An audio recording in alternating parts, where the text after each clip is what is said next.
check it out. Here we are on the live stream one time.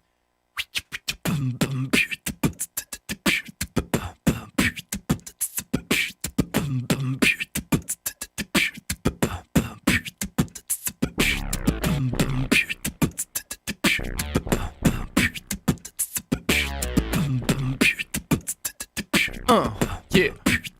Here we go. Oh, there we go.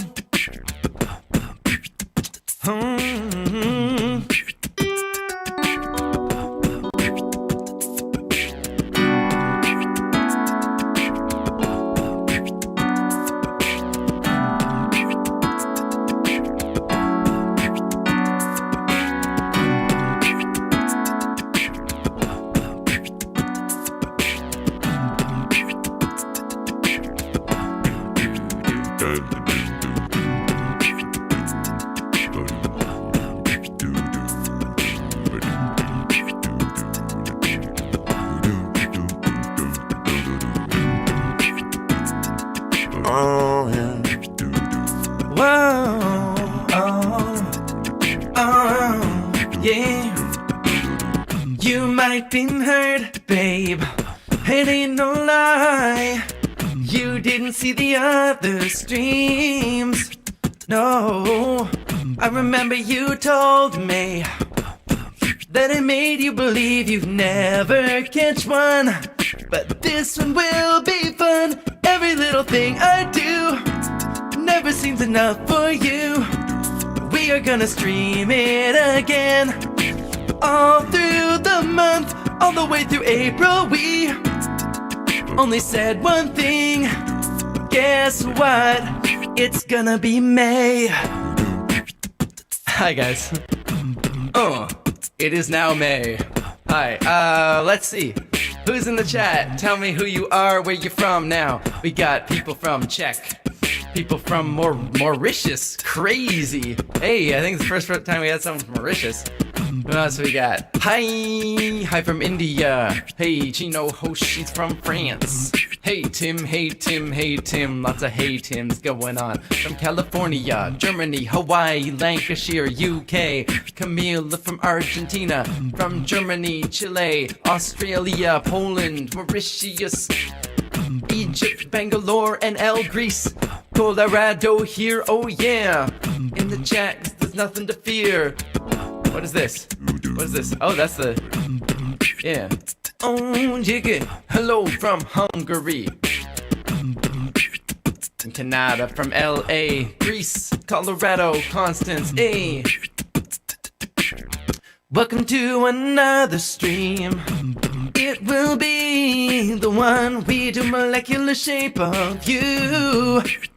Oh, I remember you told me that you wanted me to sing about science. Science, that will be what we always come to do. It'll be enough for you. Maybe someone's watching on Twitch, but I don't see it. If you can come back here to another stream, it'll be going all through May. Science is fun. What do you guys want to do today? I mean, I just had to start with a...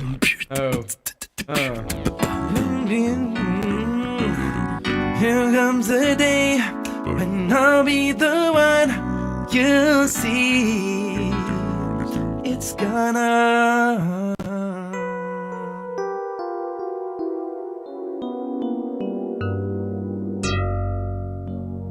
It's May. It's May now. I feel like I've heard that song somewhere. It says Reborn Cicada. You have indeed heard that song somewhere, Reborn Cicada. That's because it's one of the great songs of the 90s. NSYNC, It's Gonna Be Me. But it's a song that is we gotta play it every May. Hello from Norway. Okay, hi A Bowser. What do you guys want to do? I feel like I cut that off pretty early. We didn't get to do much doing things. Hey, there's people on Twitch. There are people on Twitch today. We've got Ann Smith saying White Rabbits. for some reason. And we've got Atre saying, why white rabbits?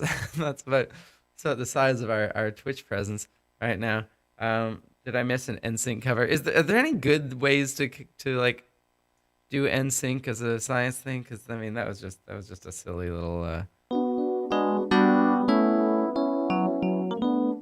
Why am I always streaming at the same time as 3B1B? It's not. I don't know. Ask him. I started this stream long before he started his stream, and he was on my stream before he started his stream, so he's perfectly aware of what day this happens on, and what time, and he did it anyways. But like we're just converging to the same solution, right? Because the truth is, you want your stream to catch a good portion of the world, and and that means that you have particular times where you want to be able to catch parts of, like Europe and as much of Asia as possible, and also North America, and still be able to do other stuff during the day. And we just kind of converged at the same time. I was thinking that it would be cool at some point while he's doing his stream to like put his, like, we'll do an episode. I don't know yet if this is going to work. I like tested it out and I don't know if it'll work. But the idea would be to like put his stream on, like do like a musical companion stream to 3 Blue 1 Brown stream. So I'll like listen to him, but probably like I wouldn't put him on this stream because that would be like copyright violation. But I'll have him on and we'll have like a little visual of him so you can line him up, and then you can play both of us at once. And microphone sounds strange. Or is it my idea? It might be. Hold on, what's going on? Does it sound normal now? Because I might have had some of this on it. Otherwise, it could be. I don't know what it is. If it's not that, I don't know what's going on. But I thought it might be cool to put like to have a thing where you can watch both streams at the same time, and I'm doing like musical accompaniment to his stream. The problem is it would be a little difficult because like you'd probably have to delay his stream by 2 or 3 seconds to line it up with what you see on mine. So I'd like put a little thing in the corner where with like a timestamp or something so you can tell exactly where you're supposed to have it on his. But I don't know. Do you guys think that would be an interesting idea, or do you think that would not work at all? Let's see. Hi from Faroe Islands. Hello from Argentina. Cool. Don't cross the streams. Is actually what you think, Peter Noddle, or is it just you don't want to choose between us, or are you just quoting the Ghostbusters?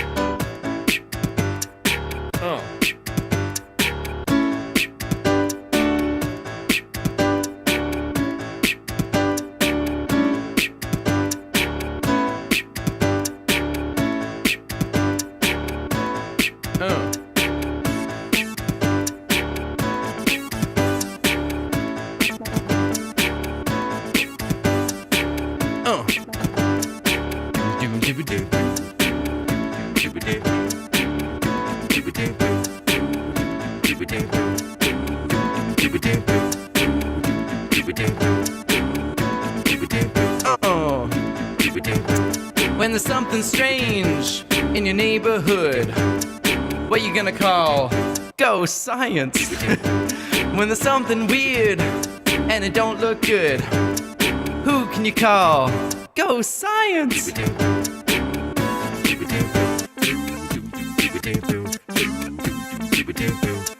Probably no such thing as ghosts.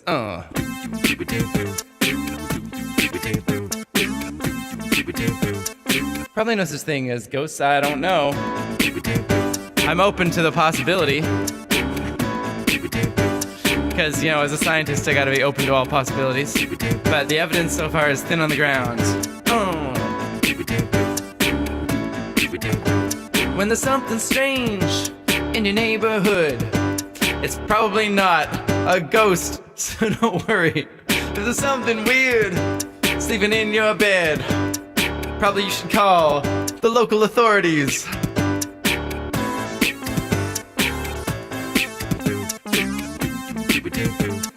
I ain't afraid of no ghost. Oh.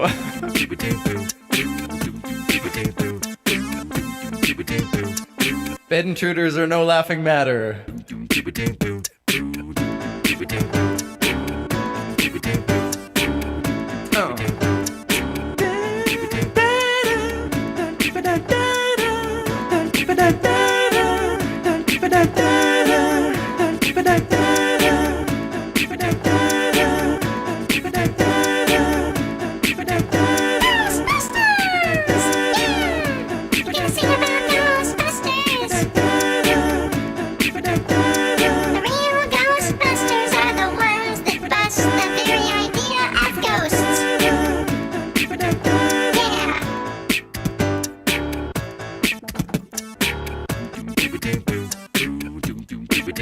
Oh yeah.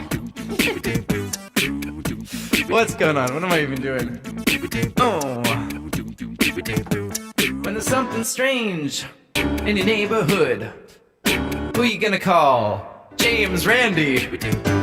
When there's something weird and it don't look good, ask Penn and Teller. They probably have an explanation for it, I would guess.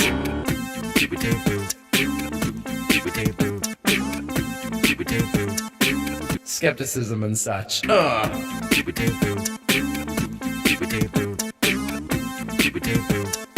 If there are ghosts, what kind of particles are they made of?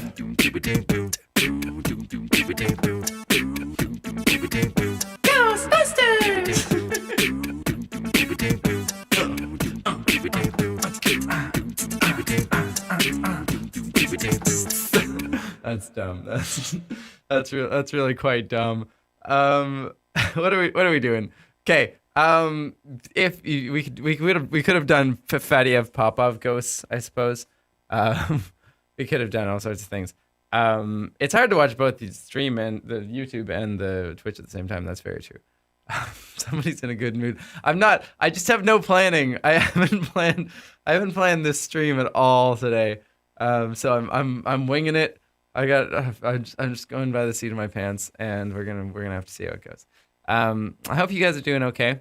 Can you do a science song with the one from Coldplay? Oh, The Scientist. Yeah, let's try to do that. That's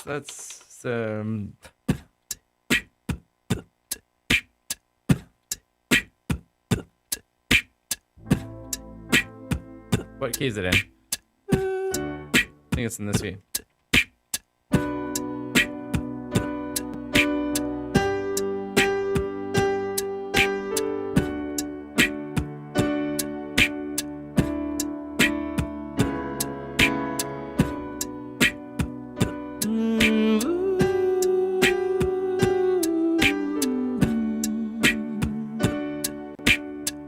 Let's lay that down.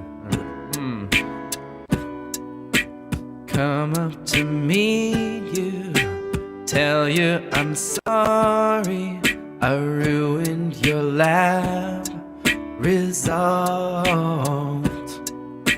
Questions of science aren't too good for me, 'cause in the lab I'm adult. I messed up the theory, bungled the measure, can't make my lab reports for shite.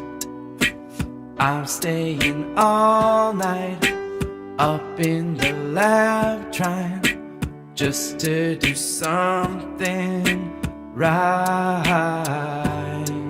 Nobody said it was easy. In fact, this lab has too many parts. Nobody said it was easy. No one ever said it would be this hard. I'm going back to the arts.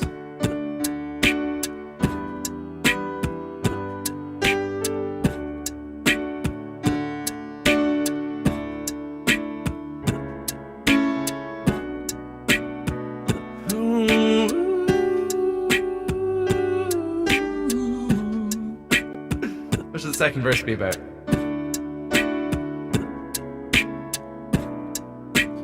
I went to CERN, saw all those things that make all the particles go.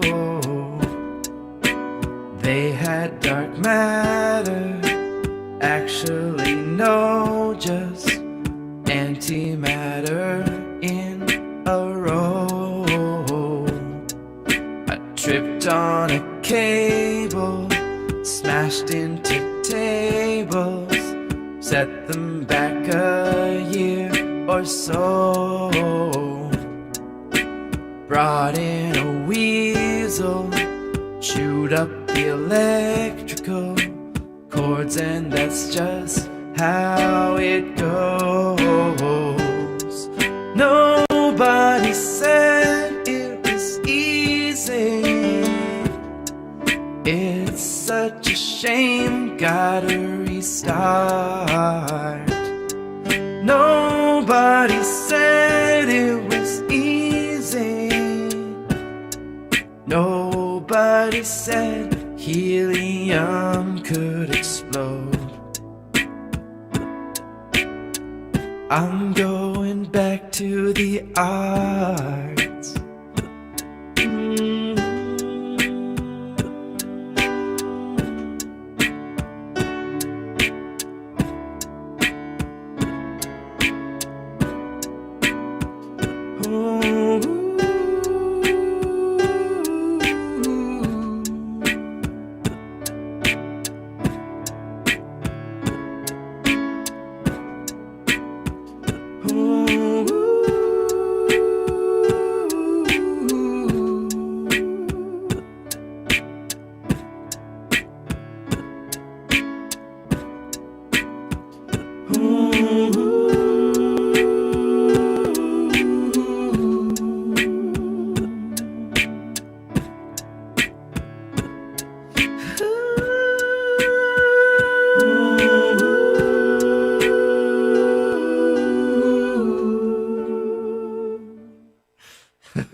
Yeah, sure. That's we could do the scientist. That's a thing we could do. Coldplay ballads are easy. Ballads are easy, guys. You want to do more of these? Let's do some more random impromptu science parodies and see what we come up with. What else you got for me? Also, I as I put in the thing today, I want to try to do more. Yesterday was really fun. I want to try to milk this cow a little more. So if you want to do some more of my songs in like super weird, like super weird styles or whatever. Ooh, Take on Me. I like that one.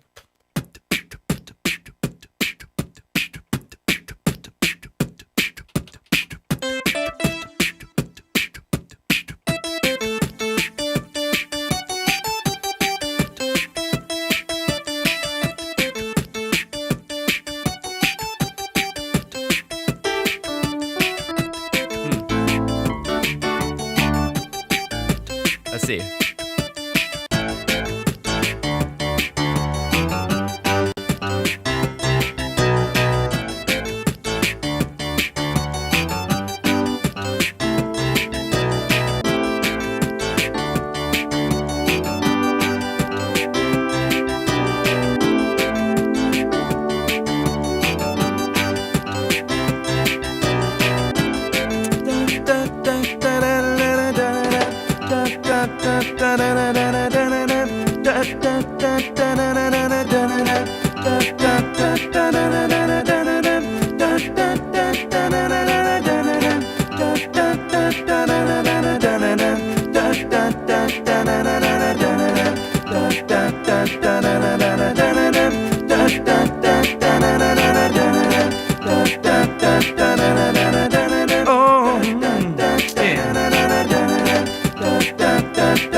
Talking away, I don't know what to say, I'll say it anyway. At the front of my class today, oral presentations, I don't know how to do them. Take not my place. Take my place. I don't want to presentate. I'll go with a zero.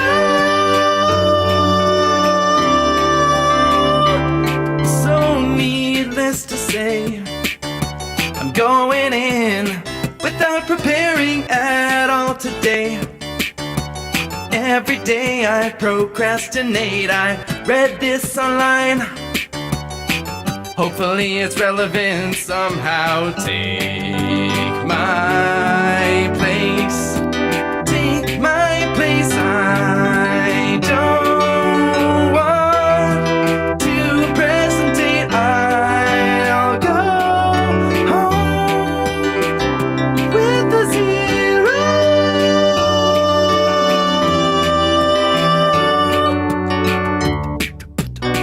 Ooh.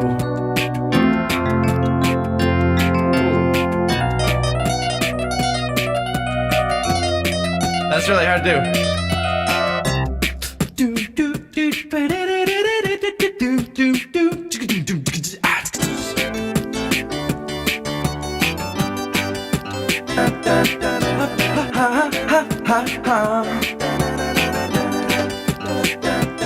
Oh, things that you say, they don't make sense when you say them in front of the class of all of your fellow students. That's a brain fog. You really gotta prepare for it. Take my place. Take my place. I don't want to presentate. I'll go with a zero. With a zero. Take my place. Oh yeah. Take my place, place, place, place, my place. Take my place. Oh, that was great for not knowing where it was gonna go when it began. It's actually kind of a great song.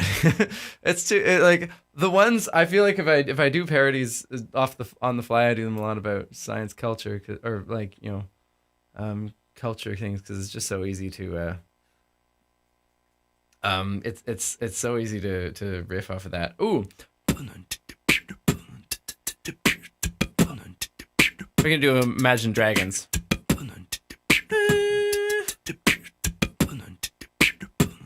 Kind of.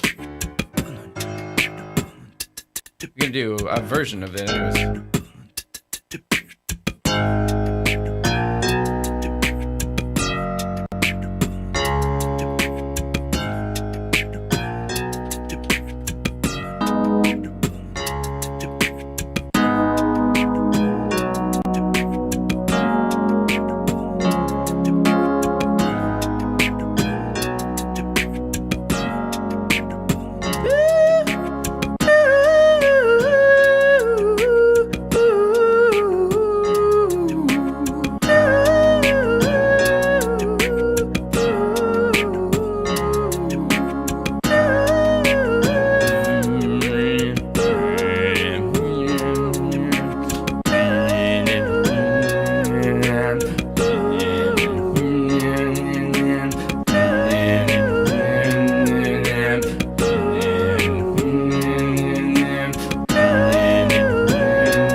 could go to the chorus of any old song and get the words all wrong. It was paradise, paradise, paradise.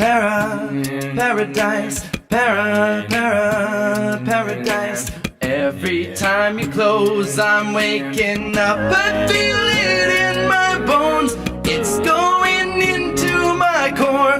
Welcome to cancer, to the cancer, to the cancer. I don't like this. Whoa, whoa, whoa. I'm radioactive, gonna die soon. Whoa, whoa, whoa, whoa. Radioactive, gonna die, oh girl. Is he everything you wanted in a man? His name is Francis Crick, and he heard he's kind of not a good man. Oh, I don't really like him. He stole the thing with DNA from Rosalind Franklin. That's what you gotta say. Oh, I'm waking up and feeling in my bones. X-ray crystallography goes. Welcome to the new age, to the new age. That's how we discovered our DNA. Whoa, whoa, whoa, whoa. It's radioactive, radioactive. Whoa, whoa, whoa, whoa. Radioactive, radioactive. I walk a lonely road, the only one that I have ever known. String theory is cold, it's too fragmented here, and I walk alone.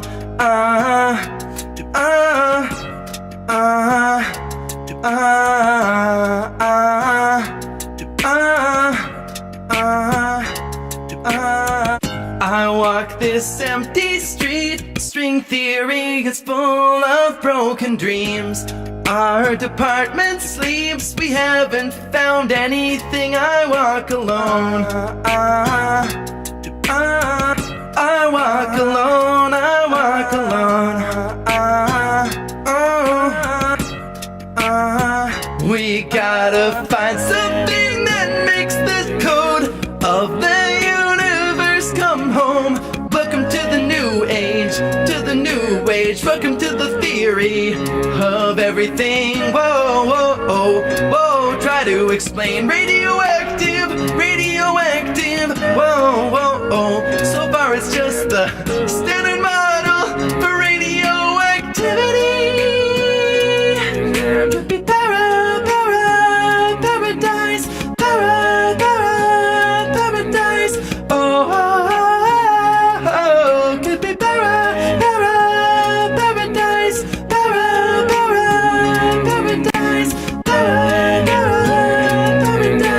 Oh, I'm waking up and feeling in my bones enough to make my system go. I am getting cancer, that's the answer. I am getting cancer. This is not great. Whoa, whoa, whoa, whoa, whoa. I'm radioactive, radioactive. Whoa, whoa, whoa, whoa, whoa. Radioactive, radioactive. Goes around, goes around, goes around, comes all the way back around. My system goes around, goes around, goes around, comes all the way back around. This is not great. Whoa, whoa, whoa, all the way back around. Radioactive, whoa, whoa, way back around. Radioactive goes around, goes around, goes around, comes all the way back around. My system goes, I'm getting cancer. That's the other way back around. This is not great. Whoa, whoa, whoa, whoa, whoa. I'm back around. Radioactive goes around, goes around, goes around, whoa, all the way back around. Radioactive goes around.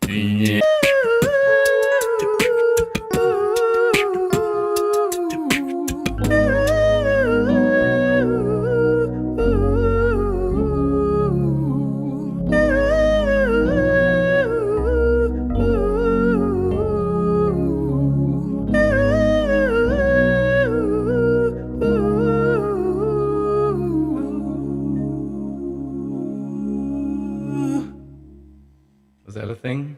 I didn't get a lot of science content in that one, but there was a lot of mashup going on at least.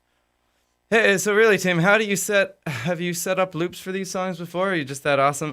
Some of them, like I've done the Radioactive before, and done like mash. Like I have long realized that all those songs have the same chords and have mashed them up in various ways, but but some others like Aha. I don't think I've ever done Take on Me before. Just figuring it out on the fly here. We're gonna try to do this. Let's put this on.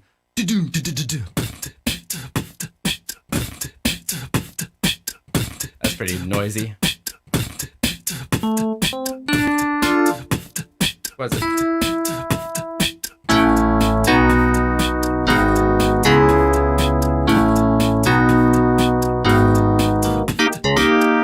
Whoa, no, that doesn't work. We gotta do that again.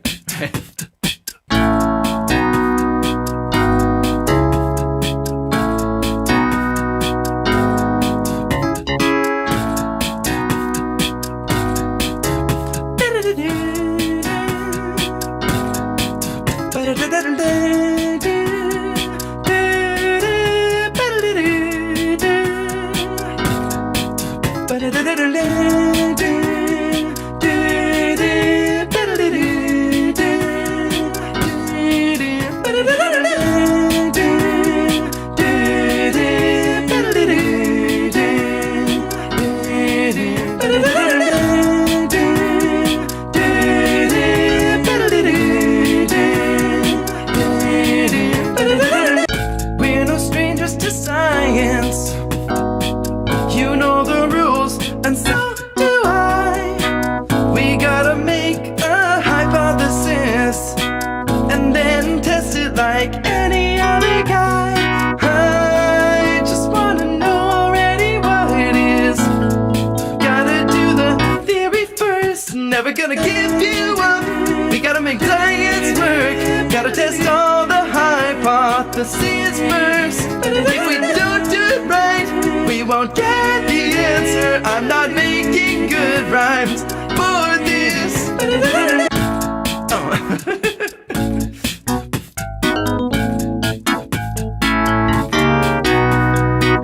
We've known the theory for so long. My hand is cramping, but gotta do this titration. We all know what's been going on. We're gonna observe a neutralization. I just wanna see that thing turn pink, or at least a touch of magenta. Never gonna give it up. Science is just too great. I don't know what do you say in the chorus. Make an acid alkali. We're gonna neutralize. It's gonna be great for our labs and for us. Never gonna give science up. Never gonna give science up. Never gonna get all full marks. Never gonna get peer reviewed. We've known of science for so long. Your heart is aching, but you wanna be a professor. I don't think that it will go on.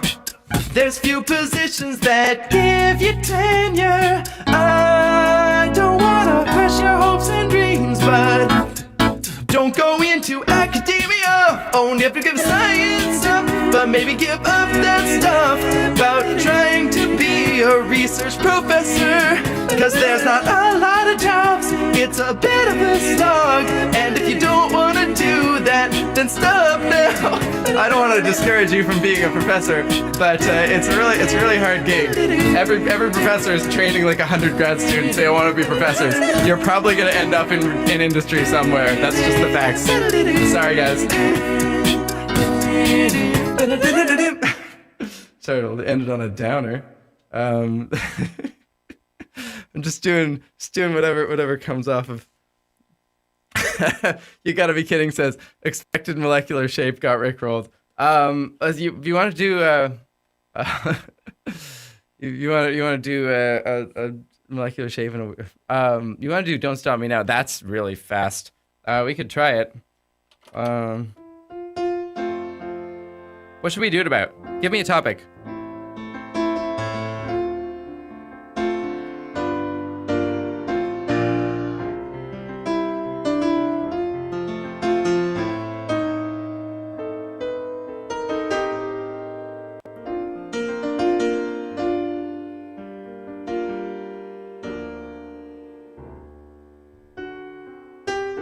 Comet.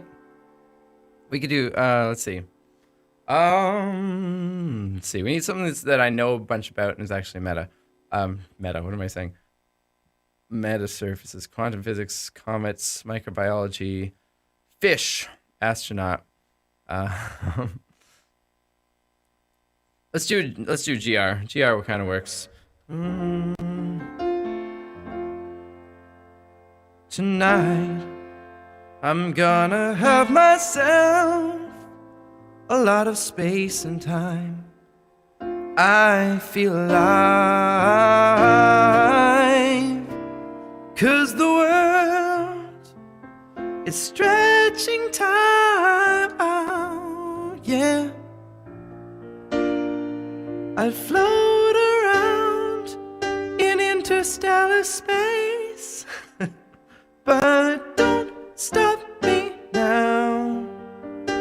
Don't stop me, 'cause I'm I don't know, 'cause I'm curving space-time, space-time,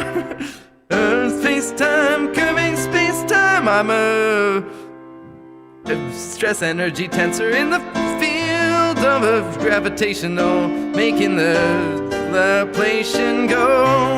I'm curving round to the top of the tensor. I'm gonna make black holes explode. I'm racing through the sky, yeah. Oh, I don't know. I got nothing. We gotta put on a beat. There, we gotta, yeah. I'm a rocket ship on my way to Mars. It has less gravity, 'cause it doesn't have as much mass. There's equivalence to how much mass there is and how much you can push an object down a slope. I'm cruising through the sky, yeah, gravitationally. That's why they call me Mr. Einstein. I'm traveling at the speed of light. No, I'm not, that's impossible. Don't stop me now. Having such a good time inventing GR. Don't stop me now if you wanna have a good time. Don't go far, don't stop me now. What am I doing? Don't stop me, 'cause I'm just about to invent a theory of everything.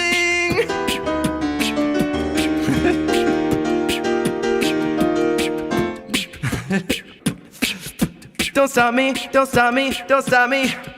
Don't stop me, don't stop me, don't stop me. Don't stop me, don't stop me, woo hoo hoo. Don't stop me, don't stop me, inventing GR, GR. Don't stop me, don't stop me, whoa, do do do do do do do do do.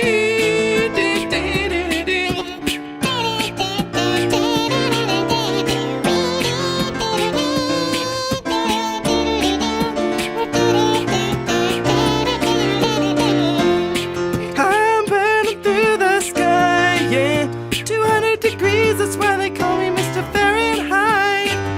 But I'd rather use the Kelvin, it's more scientific. Don't stop me now. I'm really crazy. What am I doing? I'm Einstein and stuff.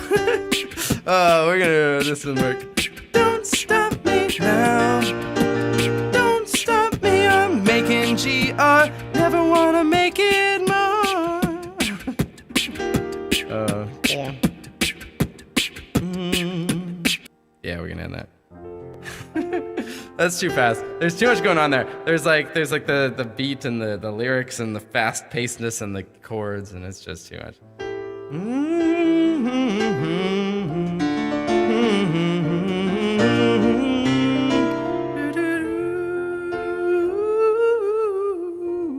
Anyway, Neurotransmissions already did a fantastic version of that song called Postdoc Me Now, which is a lot better than what I did just now, and you can check that out if you want, because it's pretty fun. What else we got? Beat It. Oh, I want to do Michael Jackson. But do I want to do... Yeah, we could do that.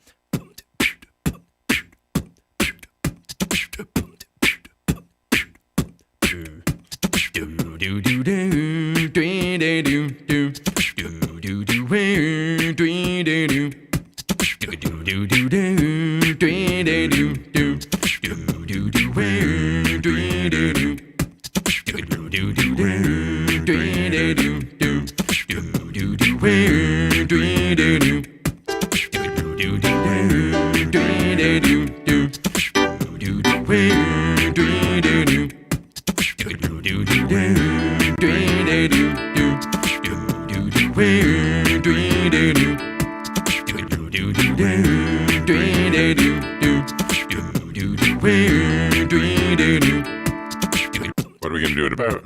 What are we gonna do this song about? We need something we can read it, yeah. Oh yeah. We need some more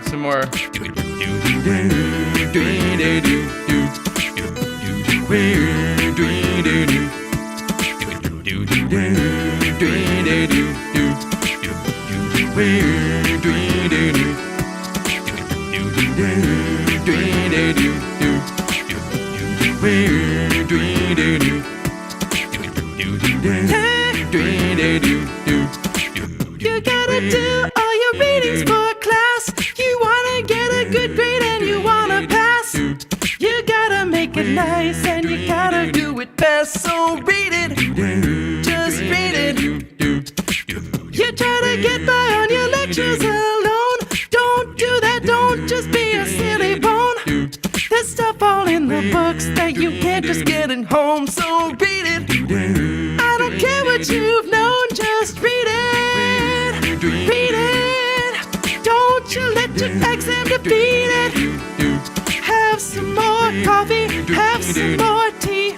It doesn't matter if you're up till 3. Just read it, just read it, read it. Just read it, read it, just read it, read it. Woo! You gotta get an A on your GPA. Let's try it again. You gotta get a 4 on your GPA. You wanna go to med school, be a doctor today. You gotta go outside and go to coffee and read it. Just read it. Don't play your Xbox and don't talk to your friends. You won't get it like that too in the end. What am I even saying? I don't even pretend. So read it. There's no more I can say. Just read it. Read it. If you get a test, defeat it. Have some more coffee, have some more tea. It doesn't matter if you gotta pee. Just read it. Read it.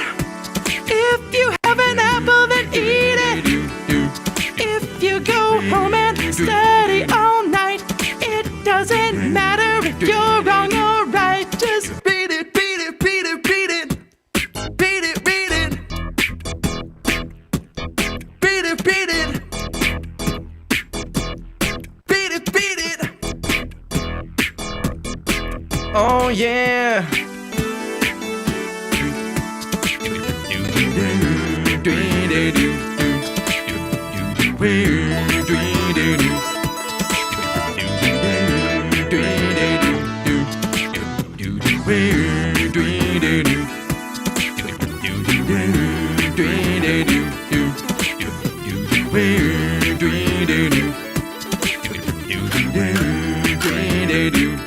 Just read it, read it. If you get an orange, eat it. Keep up your vitamins D and C.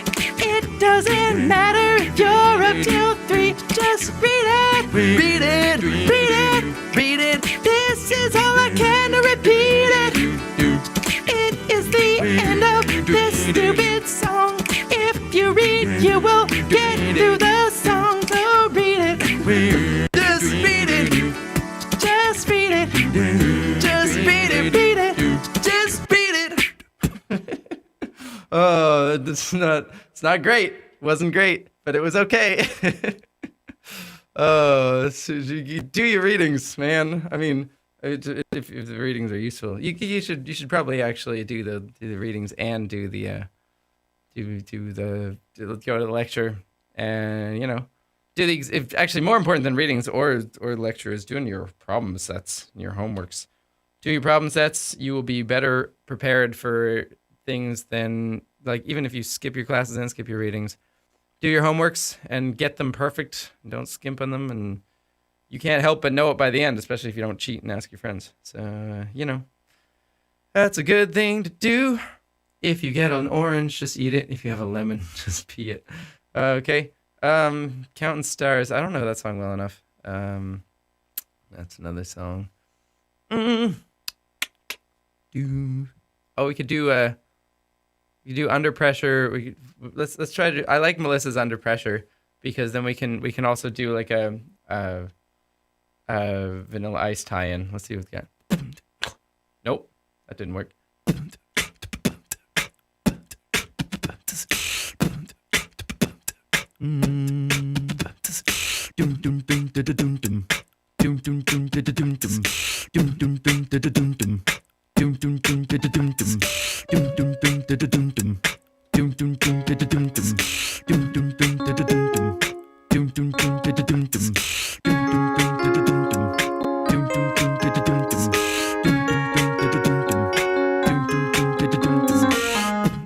Oops, I missed it. I missed my cue.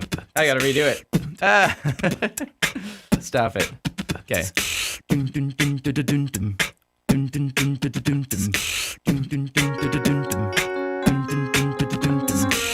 I gotta do this.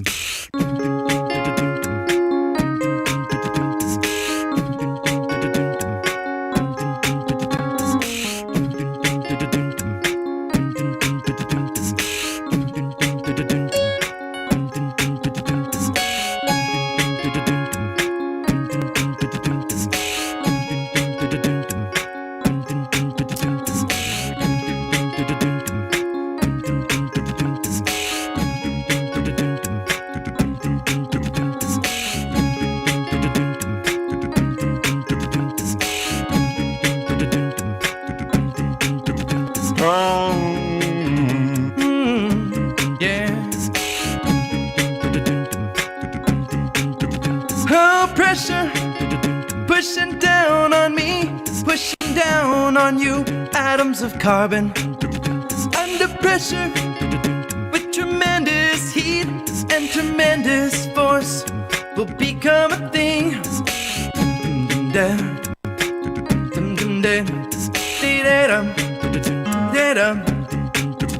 And you don't know what volcanoes are about.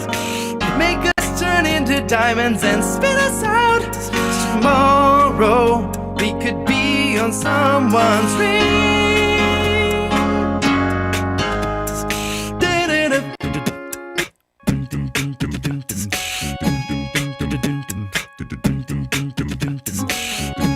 Sometimes I go on Jupiter's core. There are the diamonds, don't rain but they pour. Every time I look into the surface of Jupiter, I might see the marvelous diamonds and things. I don't remember how this verse goes. I think we're gonna end it right now. Oh, you don't know what the world is about. Some volcano will take us and spit us out. We'll be harder than anything in the world, except maybe some metamaterials.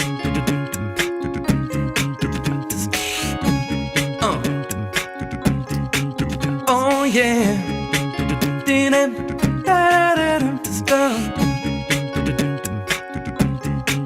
Alright, stop, collaborate and listen. What do we got? Stop, collaborate and listen. Ice is another name for diamonds. They are a thing that flows vitally into the volcanic pipes, and we find them in South Africa and all sorts of places around the world. We got other things that we put on our rings, but diamonds are the most private things. They're actually pretty common. They keep them discreet so they can sell them at higher prices and higher points. To be is what you do when I'm kind of annoyed. Oh, you put them on the ring for your sister or your friend or maybe your mister. Oh, that's the thing that we do with diamonds. diamonds. Oh, but there are chemicals inside them, mostly just carbon in a quadruped lattice. Tetrahedral structure makes it real strong, and that's how it gets compacted. It's made by superheat and pressure. It's really good at making your dental fillings fall out, cause they use drills with diamond all the time in the dental industry, yeah. Oh. Ice, ice, baby. Ice, ice, baby. Diamonds are ice, ice, baby. Ice, ice, baby. Gold, gold. Diamonds are ice, ice, baby. Ice, ice, baby. Diamonds are ice, ice, baby. I don't know what else to do. That was fun. That was cool. That was interesting. What else you guys want to do? Do you want to? All right. Halsey's bad guy. That's not. It's not Halsey. It's what's who does bad guy? What's her name now? She's got blue hair. Someone remember the name of who sings Billy Joel, Billie Eilish.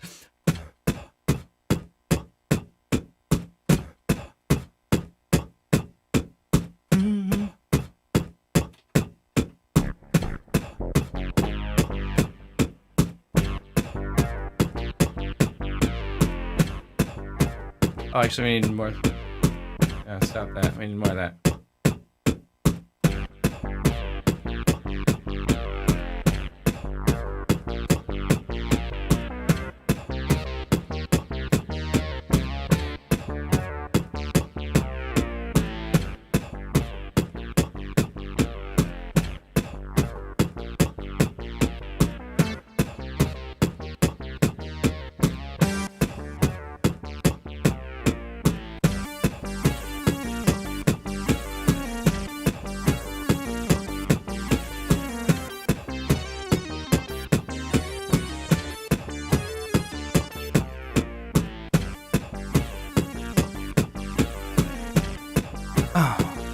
Yes. We're gonna bring this up. We're gonna bring the magnaphone in. What was the parody idea? I'm a flyby.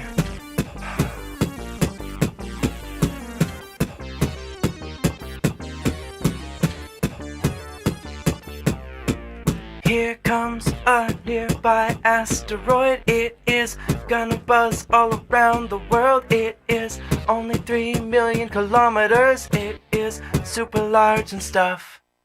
We can see it coming, but if it hit, there's not a lot that we can do to keep it from destroying most of civilization. It's asteroids coming in you faster than you can really stop them. They're just coming for you. They have killed the dinosaurs, and I don't know what they'll do. If we get another one, maybe we can beat it, but I don't think so. Oh, we messed it up.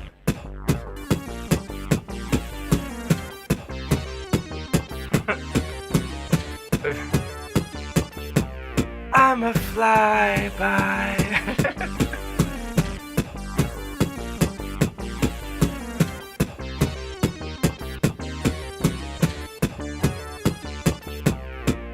It is not just me who's worried. There are people like at SETI trying to figure out how many asteroids are coming for me. If I get my eyes off of them, maybe one will come in my sleep. One killed a guy in Turkey, last century. So you're a tough guy, think that you'd survive an asteroid impact. It would make the ground shake, cover Earth in lava, then there would be firestorms, all the oxygen gone. You wouldn't survive them, not a flyby. Duh.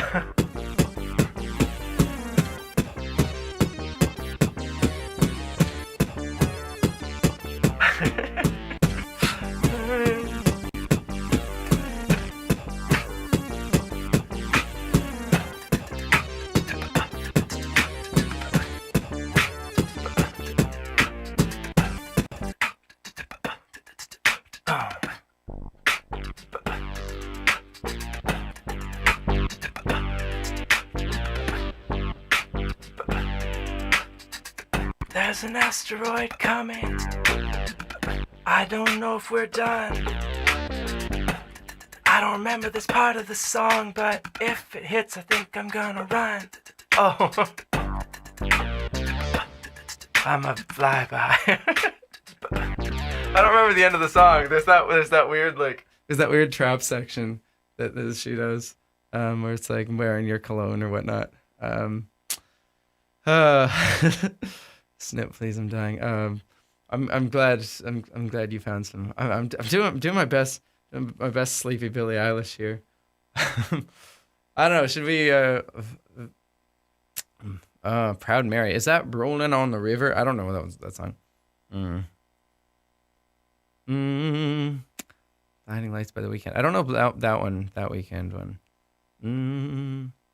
Let's see. Walk Like an Egyptian.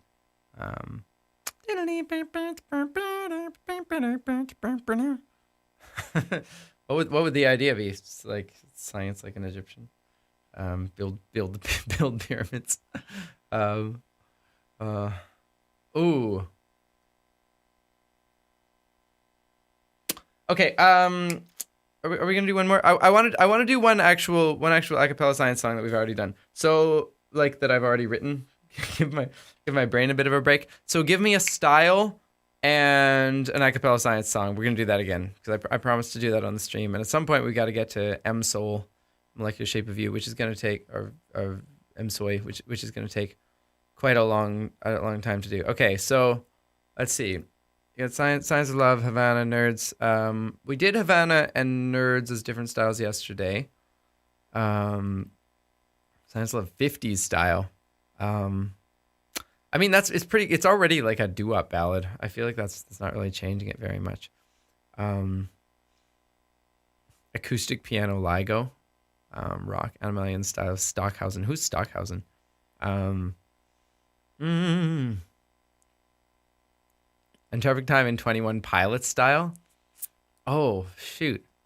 How does 20? They're kind of like hip hoppy, right? Okay.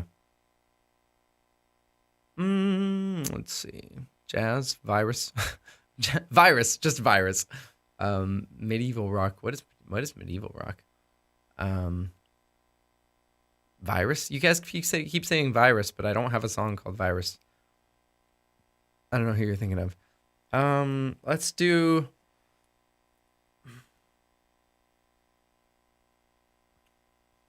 LMFAO version of Bantings.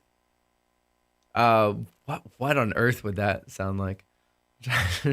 trying to imagine that.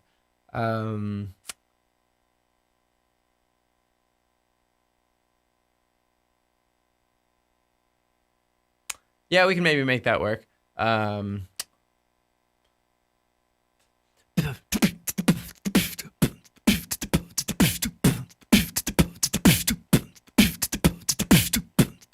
This is gonna work. I have no idea if this is gonna work. Let's do it.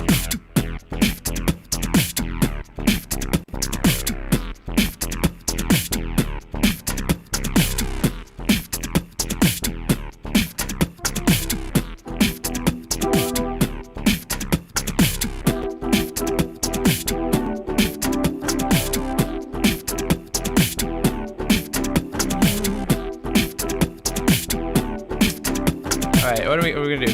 I don't know if this is gonna work at all. Hey, whoa. Let's put on some harmonies. Let me get this work. Oh yeah.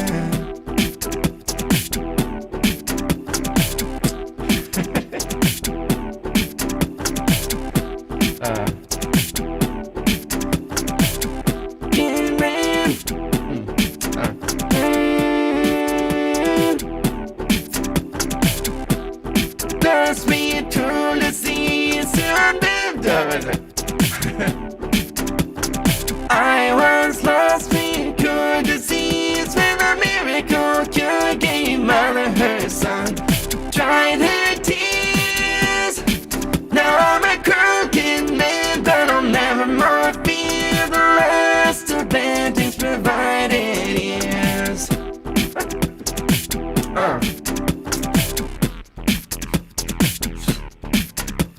young Frederick Banting cried aloud, which I it's what are the words? Oh, the year was 1910 and 8, and to think I'd taken sugar now. Oh yeah.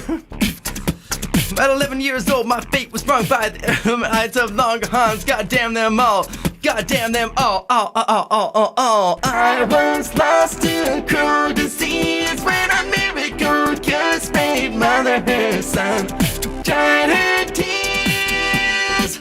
Now I'm a crooked man, but I'll never more fear the last of Banting's imparted years. Oh, yeah.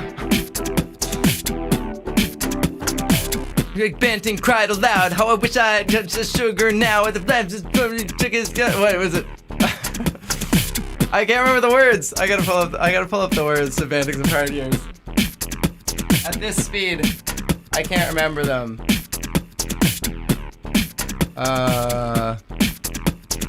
Yeah. Alright, we got this. Check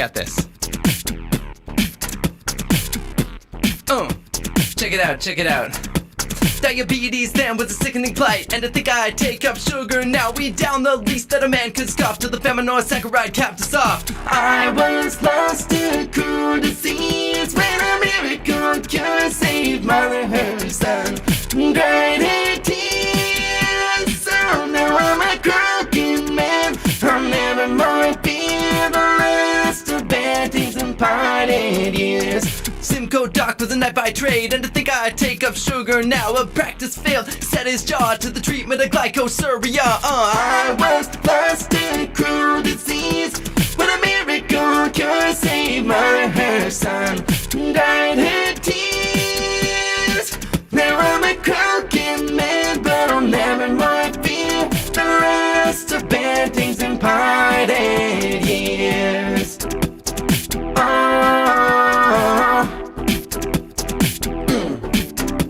Diabetes then was a sickening plight, and to think I'd take up sugar now. We down the least that a man could scoff till the feminine saccharide capped us off. The pancreas form had long been known, and to think I'd take up sugar now. I let that curb sugar low or high, or digestive fluid from the asinine. He worked as long, I withered and waned, and to think I'd take up sugar now. Sweating with best in animal trials to wring an elixir from the tiny eyes. When I lanked on death's cold metal I lay, to think I'd take up sugar now. The extract was drawn, the hype went in the first air treatment of insulin. Oh, I was lost in cruel disease when a miracle cure saved mother her son. Dried her tears. Now I'm a crooked man, but I'll never more fear the last of Banting's imparted years.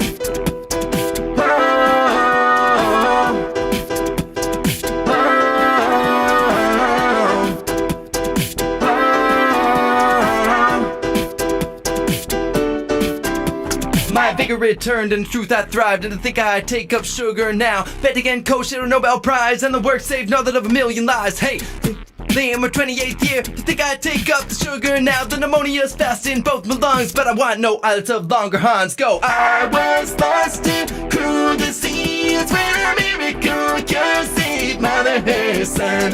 Dried her tears. Now I'm a crooked man, but I'll never more fear the last of Banting's imparted years. Whoa, whoa, whoa, whoa. Whoa, whoa, oh, yeah, yeah, yeah. Imparted years. K. Cool stuff. Cool beans. Once we got the lyrics going, that worked. It's just like I remember the lyrics to that song, but I don't remember them at the speed that I was attempting to do them is the one thing. So thanks for that. Thanks for the suggestion, Jade. Thanks for the $3, and thanks Ellis Hall for the $10. It just says cool. Thank you, Ellis Hall. So we're gonna go now into we're gonna do some reviewing of an old video, because this one might take some time. So we're gonna go. Let's go to the other thing. Go over here. Bam. Hey, look, it's you guys. It's me. It's me in the. It's me watching me. Hey, look, there we go. Now it's me watching me. That's great. We're gonna go over. I haven't loaded this up yet. Let's get a different tab. Oh, we were doing More Than Birds yesterday. There it is. There's M Soy, right off the top. Soy, is this the one? If I take this first, there we go. Okay, cool. Hi guys. If you're new, if you're not new, whatever's going on in your life, this is we're gonna do as we have repeated to do. We're gonna do molecular shape of you. I'm gonna turn that off. Yeah. Okay. So, this is much slower version of the Infinite Cascade. Yeah, it is. It's a slower version because it has to go all the way through the YouTube processing. The Infinite Cascade on my home computer is super easy and good. Okay, so we got the big one today. We've got the molecular shape of you.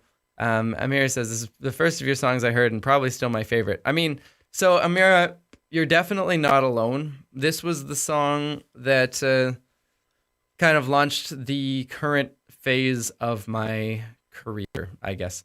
I was lucky enough to, like, 2017 was a good year to me, I think. And one of the reasons it was a good year to me was just that, oh, do you guys want to get some water? Yeah, I could use some water, actually. Let's, just a quiet little water break.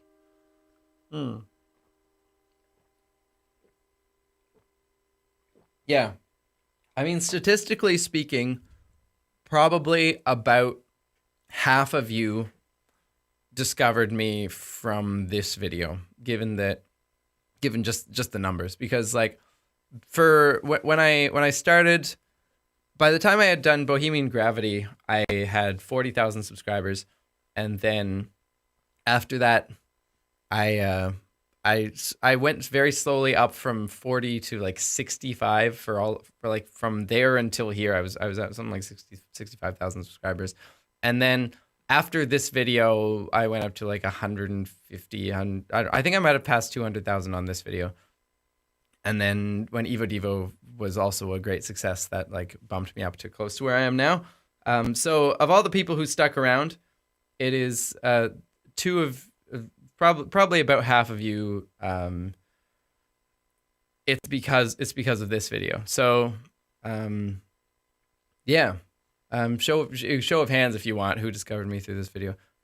So this started as a very, I don't know. It was actually like, I don't know. For a long time, I didn't think this video was going to be very good because it took me a very long time to get the lyrics together. Like, the idea was, okay, like it didn't start trying to be like building up life from like the beginning of physics. It started with me wanting to explain basic chemistry. And I was like, okay, there's this song called The Shape of You. I listened to it. I think I first heard it on like an Adam Neely video, which shows you how much I pay attention to the actual radio. That I had to hear about it from like Music Theory YouTube. But I heard the Shape of You, and I was like, okay, this is actually a good song. Seems to be a really popular song. I would be willing to take this one on. And it's got shapes, and the obvious thing to do with it is like shapes of molecules. And I think I came across at some point like a really random article that reminded me that like molecular orbital theory existed, like that which is something that I feel like is just a little higher than you get in like a basic science survey, like, I don't know, year one science before you pick your major or whatever. You learn about orbitals and you learn they bond, but like and then if you go further in chemistry, you learn about aromatic bonding, and they just kind of throw it in like, oh yeah, now they're like, we're going to replace these double bonds and single bonds with like these resonance structures. And you're like, what's a resonance structure? And how does that work into like my previous understanding that there's like fixed orbitals that stick together? And I was like, okay, that's a cool little insight about, you know, how the electrons are actually like delocalized around a whole section of the molecule that I could tackle. So and it's got something to do with shapes, and this is about shape of you. So I'm going to like start putting this together and see what happens. And I got stuck 2/3 of the way through. So I was like, okay, I'm going to start with physics. And like, because my background is theoretical physics, I was like, well, you got to start at the bottom. You got to start with the Dirac equation and everything. And okay, so I know what I'm going to do for the first verse. I'm going to build it up like to the point where things are bonding. I know what I'm going to do in the second verse. I can expand into different types of bonding and into and like I didn't have a thing for the ending and the last chorus. How to like, because okay, so here's the thing.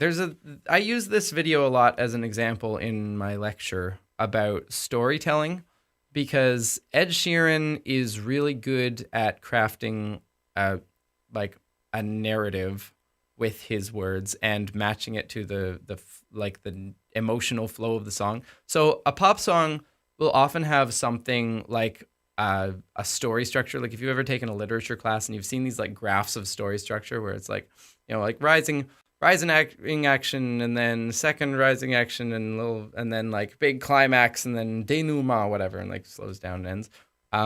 That's like a very standard story structure that for some reason is very emotionally resonant to people. So people keep doing it. And it's also an emotional structure that resonates in pop music, and pretty much all pop music follows the same format, right? Like there's some action, there's like a chorus, which is like a local peak, like a local climax. And then there's like a second verse that dips down and a second peak with a second climax. And then you like build up to a grand finale thing and end. And it's nice if you're doing a song parody or if you're just writing a song. Best practice is to take whatever emotional structure that your music is fulfilling and match the lyrical content, like the story that you're putting into it. You want to match it onto that, right? You want to get it so people are feeling the story through the words, right? And so Shape of You has this great build up at the like near the end. Come on, be my baby. Come on, be my baby. Come on. And I couldn't think I had this like come bond with me, baby, come bond. Like that was one of the first lines I wrote that made me go, okay, well that's an easy fill in. Like when you're constructing parodies, the other thing that I do a lot is that I'll look at kind of the key lines, like what are the hooks, what are the things that like if you've heard the song twice, here's what you definitely remember, because those are the ones you really want to stick in a parody and like nail to the wall. Like this is something that really works. And if you get those, then there's a lot of play in the joints with a lot of the rest of the lyrics. You get them as close to the original as possible, but it doesn't really matter if you get them precisely on, because you've hit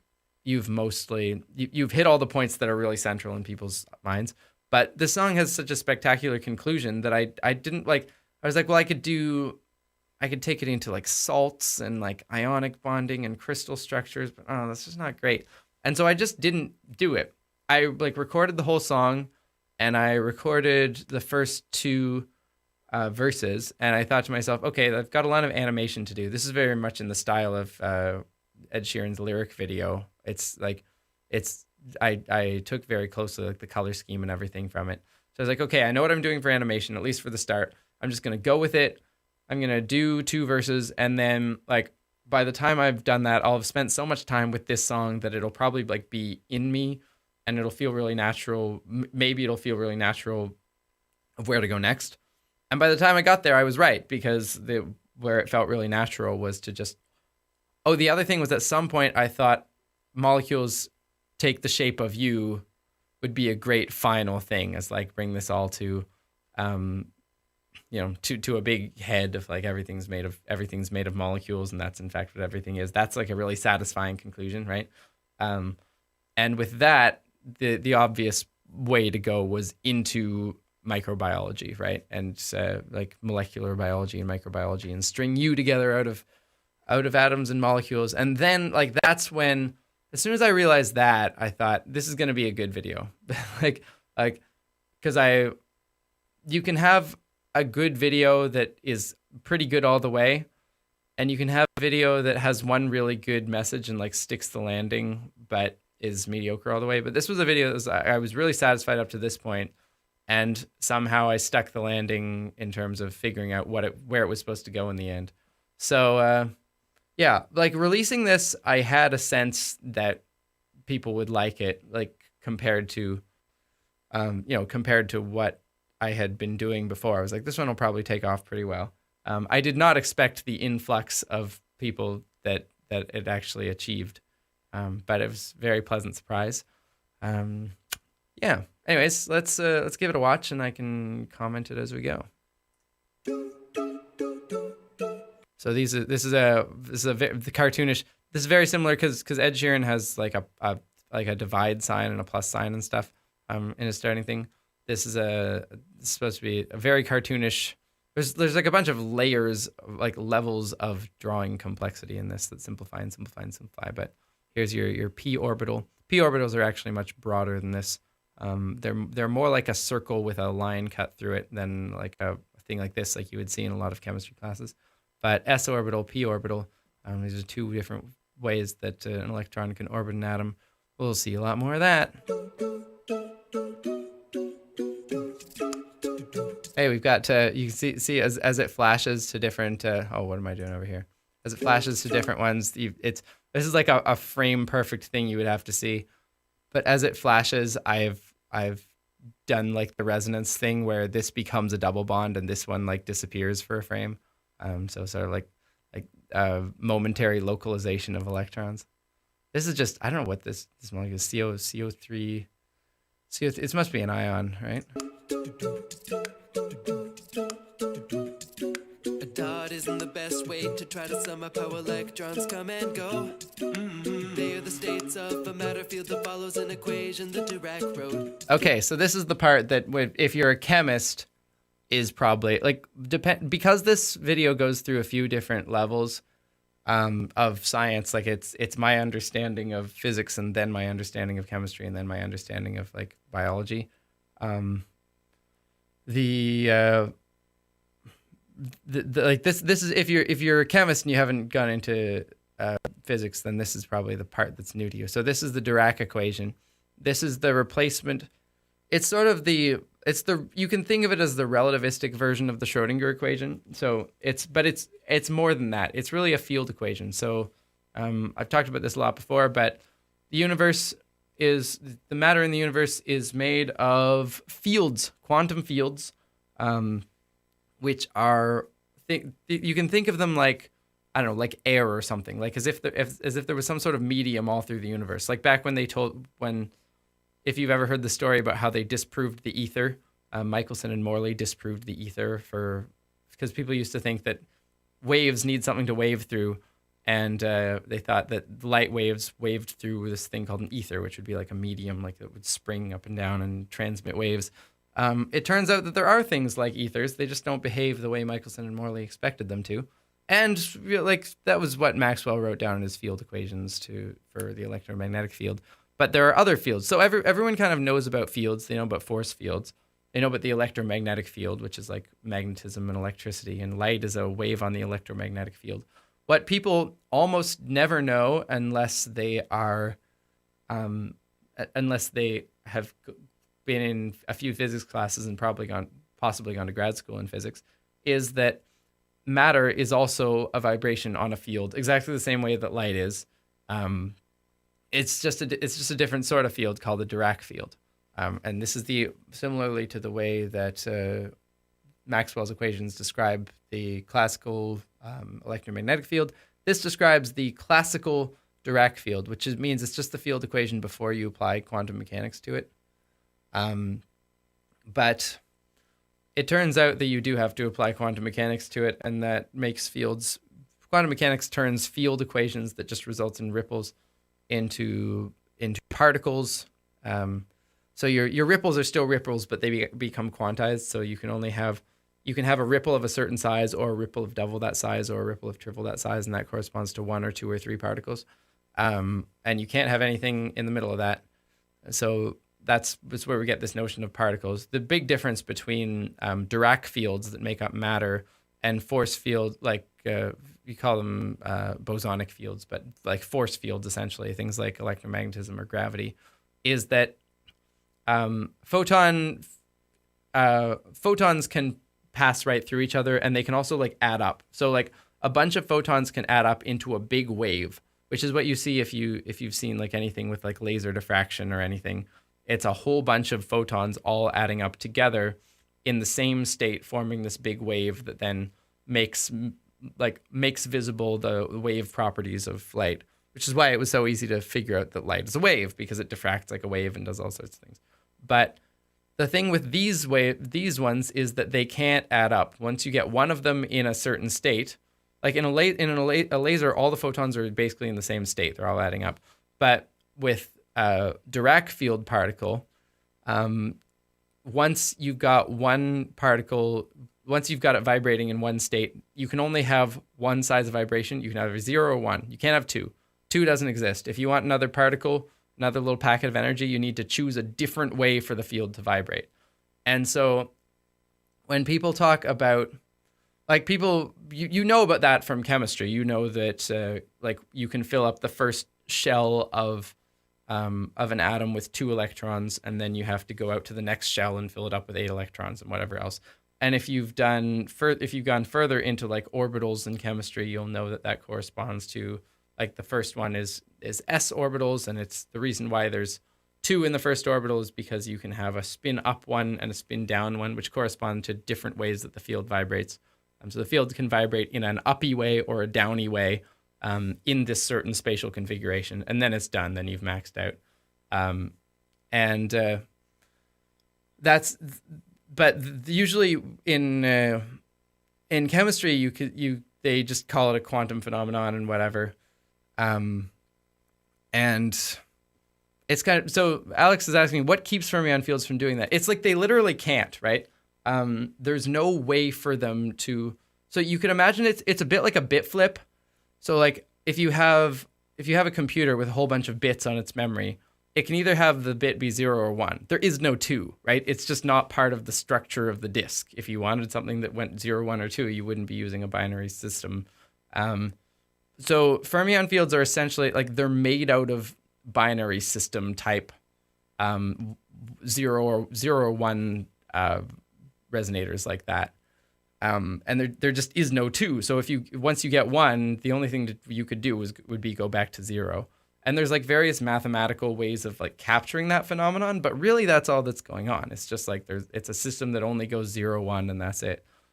So in the end, you have these vibrations pile up on each other, right? If the one's taking up a certain spatial configuration and another one's attracted to the same point, it can't get there. It's blocked by the fact that there's no more space within the parameters of the field for it to get there. So it has to add up on top of it and add up, and that's how you get these shells. And that's why matter feels like matter, because it's hard.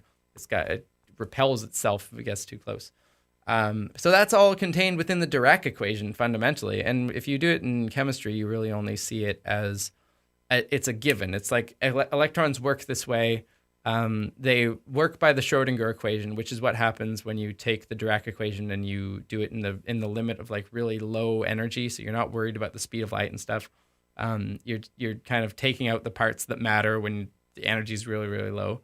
You get the Schrodinger equation, and then it's just also a given that electrons can't all be in one state, and you don't really know why. It all comes from quantum field theory. That's a lot of a rant on one thing, but like it's also, that's pretty much the entirety of the physics part is this next like 3 seconds, and then we move on to chemistry. So I feel a little justified. Let's continue. So there's just a very brief animation of us expanding out. This is called a Taylor expansion. This is this would be a Taylor expansion. So I don't know if you've seen Taylor expansions. This is just writing out. This is kind of the reduced, simplified form of the equation. This is the complicated form of the equation. Here's if you take the non-relativistic limit, which is kind of corresponds to these things, then what you end up with is this, which is the Schrodinger equation, plus additional terms which are they're of the order your velocity squared over the speed of light squared. So the smaller your velocity is compared to the speed of light, the less the rest of this junk matters. Like this expands out to Schrodinger equation plus a whole lot of junk. And if your velocity is close to the speed of light, then you have to worry about that junk because this is going to be about the same size as this. But if your velocity is really low, then the square of your velocity is going to be even lower compared to the square of the speed of light. And you can safely ignore all this and you reduce down to this nice thing, which is the Schrodinger equation, which is what chemists always use because electrons are not really going too fast. But you do have to start worrying about that as you get further down the periodic table. That's why if you start to see wonky things going on with like heavy elements breaking some rules of chemistry. Like one of the reasons that gold is golden. I think the reason that gold is golden has something to do with the electron. There being so many electrons that the ones whipping around the outside are going like an appreciable fraction of the speed of light. And so this would not necessarily apply in that case. But it works really well for like the first 20 or so elements. Equation will just lead in sub C when it expands. Now get that Coulomb and add it in with the proton. Oh, so this is the this is the free Schrodinger equation. This is what happens if your electron is just going through space, nothing going on. But if you want anything interesting to happen, this is the Coulomb term. So Coulomb forces are electromagnetic, or like the simplified version of electromagnetic forces. This is hiding the fact that actually the electromagnetic fields are quantum, and they're exchanging virtual photons, which is what happens when you quantize the electromagnetic field and all that. But for chemistry, you don't worry about that. It's your nice old Coulomb potential. You probably many of you have seen this. You got to add that into the Schrodinger equation, and that's what gives you these nice. You got a point source, so you get nice spherically symmetric solutions out of the spherical harmonics. Get it in with the proton and watch them start to dance. It's hydrogen, it's like, oh, Quick field proton, lines there. I feel your tug, central potential, dip down, pulling on me. So we can also there's two ways of seeing physics generally with Coulomb potentials. You can see it as a force pulling in the object, or you can see it as a potential. So that would be your particle can gain it will gain energy compared to what it was out here if it slides in here, because this potential field has like negative potential. So there's sort of potential. You can think of it as potential energy stored up between this electron and this proton. It's kind of it's a weird sort of fiction thing to think about, right? That like, oh, all of the electrons and all of the protons in the universe have all this massive amount of potential energy stored up between them that will get released if they happen to get close to each other. But it's energy conventions are kind of arbitrary, and it's one way for them to make the math work out. And it lets you draw these nice graphs where here's the advantage of the potential of the potential frame of reference is that you can get rid of this electron and still show what's going on with the proton. The proton has a potential. This is like from the perspective of the electron, where the proton's doing all the work. It has a potential and the electron's falling into it. Whereas actually a proton has a potential, but you could just as easily think of the electron as having a potential and the proton pulling on that potential well and causing it to drag over here. It's just different ways of looking at the system. But I'm not falling in deep. Know that would break uncertain. Aha, I got this wrong. This is inverted. So this is the uncertainty principle. Delta X, delta P is less than h bar over 2. That's a thing that can't happen. So actually, the proper, lots of people pointed this out in the comments, but the proper one has the greater than the other way. Let's go back to that. Where are we? Yeah, this. This should be a greater than. This is also quantum mechanics. This is the famous uncertainty principle that people always call it errors, but it's really like you can think of it as the spread of this electron, because the electron is a wave. A wave has some sort of spread in space, right? It takes up space, takes up a certain amount of space, but there's another way of seeing a wave which is in like momentum space or frequency space. So for example, a wave that's just like this all the way throughout the universe. It's just steady. It never changes. It's spread out everywhere. That wave has no localization in position space. It's everywhere at the same time, but it has essentially infinite localization in frequency space. It has one frequency all across its spectrum. If you Fourier transformed it, it would be a single point in the Fourier spectrum. Whereas there are other waves that are like a wave that's everywhere in frequency space.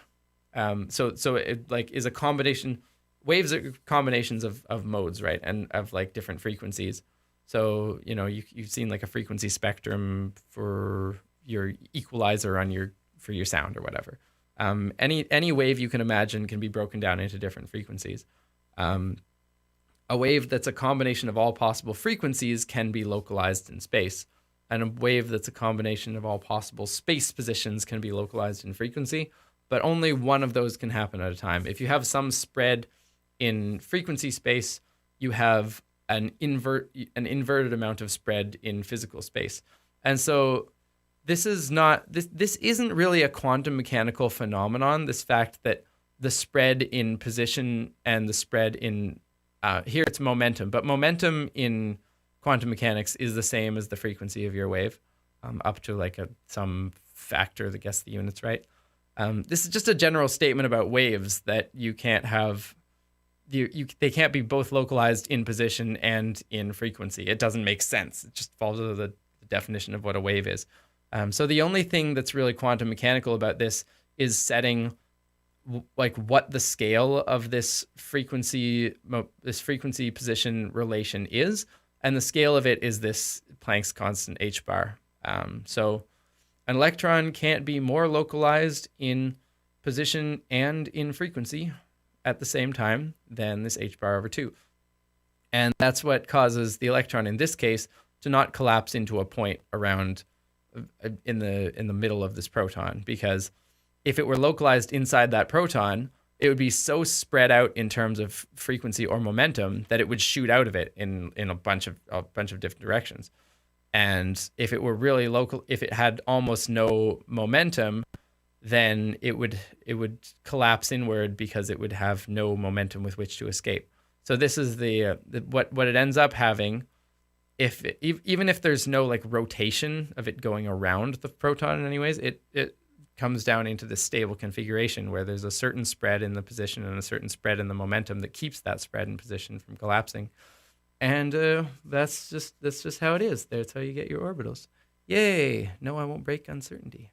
Uncertainty, say, oh, electrons move too much. Slow down your pace and put that. That's there was a guy who did a professor who did like an explanation of this video, and I was really happy that he caught this thing that happens right here, because you'll notice that the electron comes in. If an electron is coming in to a proton, if it has enough energy to have been out here, then it's going to do the same thing. It's going to do like a close pass and then like a whoosh and leave again, right?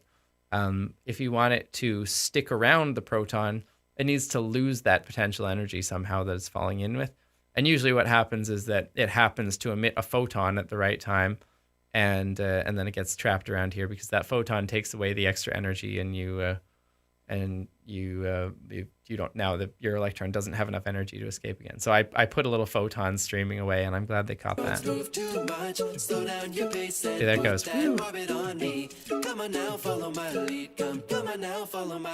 So that's this is an excited state. Usually when electrons get captured by a proton, they'll be in some sort of excited state. They won't immediately be the lowest possible energy state. The reason why they generally, like, there's often in chemistry, there's this idea that electrons want to be in lower energy states. You should always be wary when you hear someone say that an inanimate object wants something. But what's really going on is that if your electron is in an excited state, there's something that can happen that will knock it down, which is that something will jostle it and cause it to spit out a photon, and then it'll get knocked down to a lower energy state. Once it's there, unless some photon of the exact right energy comes in and hits it, it doesn't have the energy to jump back up to an excited state.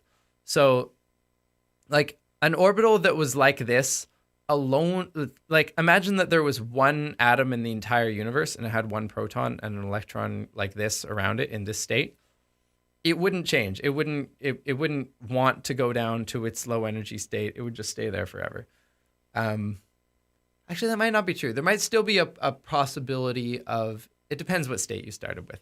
There could be a possibility of it emitting a photon, but you'd have to start it in kind of an unstable state anyways that had some probability of that.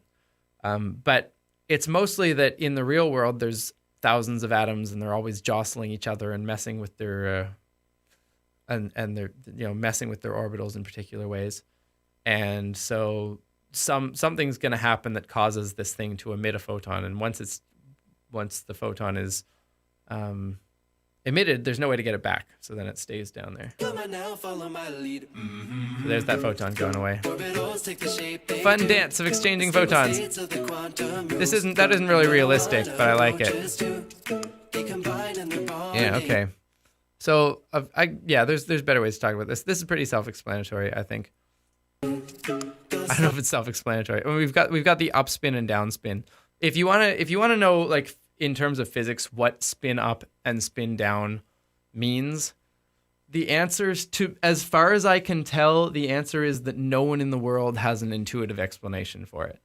So this is one of those places where, like, we kind of bump up against the limits of what people have figured out how to do nice and pedagogically. Like, I've been doing this quantum field theory video, and I've been looking for, like, an intuitive explanation of electron spin for a year now, and I haven't found it.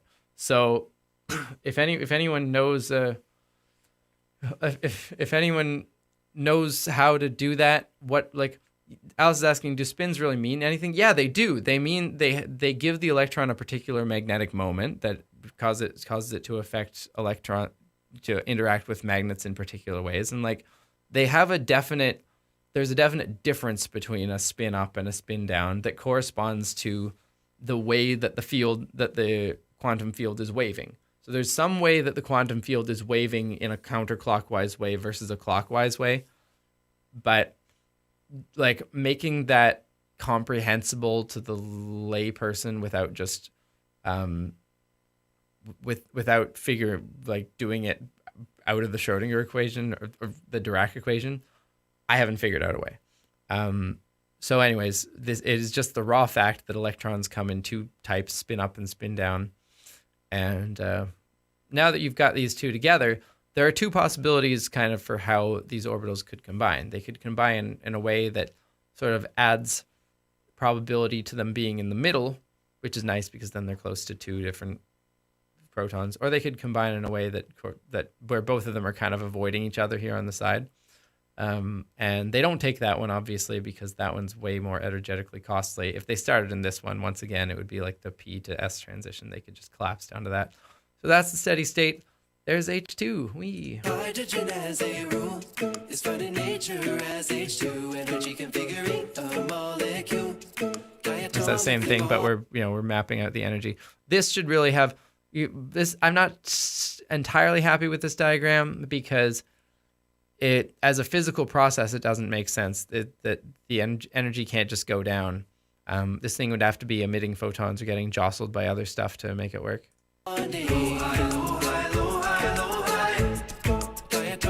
Okay, I didn't do it. I thought I might do the thing where I show the anti-orbitals. I do it in the aromatic bonding where I show the orbitals that are actually filled and then the anti versions of those orbitals that don't get filled that have more energy. So we'll talk about that then.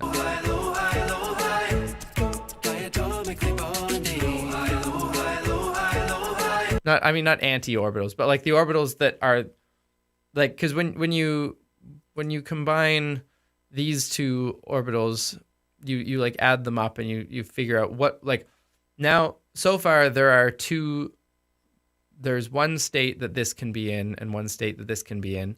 And once they combine, anti-bonding orbitals, that's what I mean. Once they combine, there's one state that they'll both be in and another state that neither of them are in. And the other state would be one where instead of them being super close, they would both be like avoiding each other out here. Like it's kind of like you take this and you subtract off the individuals from it and see what's left. That would be like the other possibility for them. Like if you wanted to get two more electrons around this pair of protons, this state is now filled up. And the only state that would be left would be to take like these weird sort of earlobe sections out here, which generally doesn't get done. But that'll happen in like ion things. Is there an H2 plus ion or H2 minus ion? Is that even a possibility? I don't know.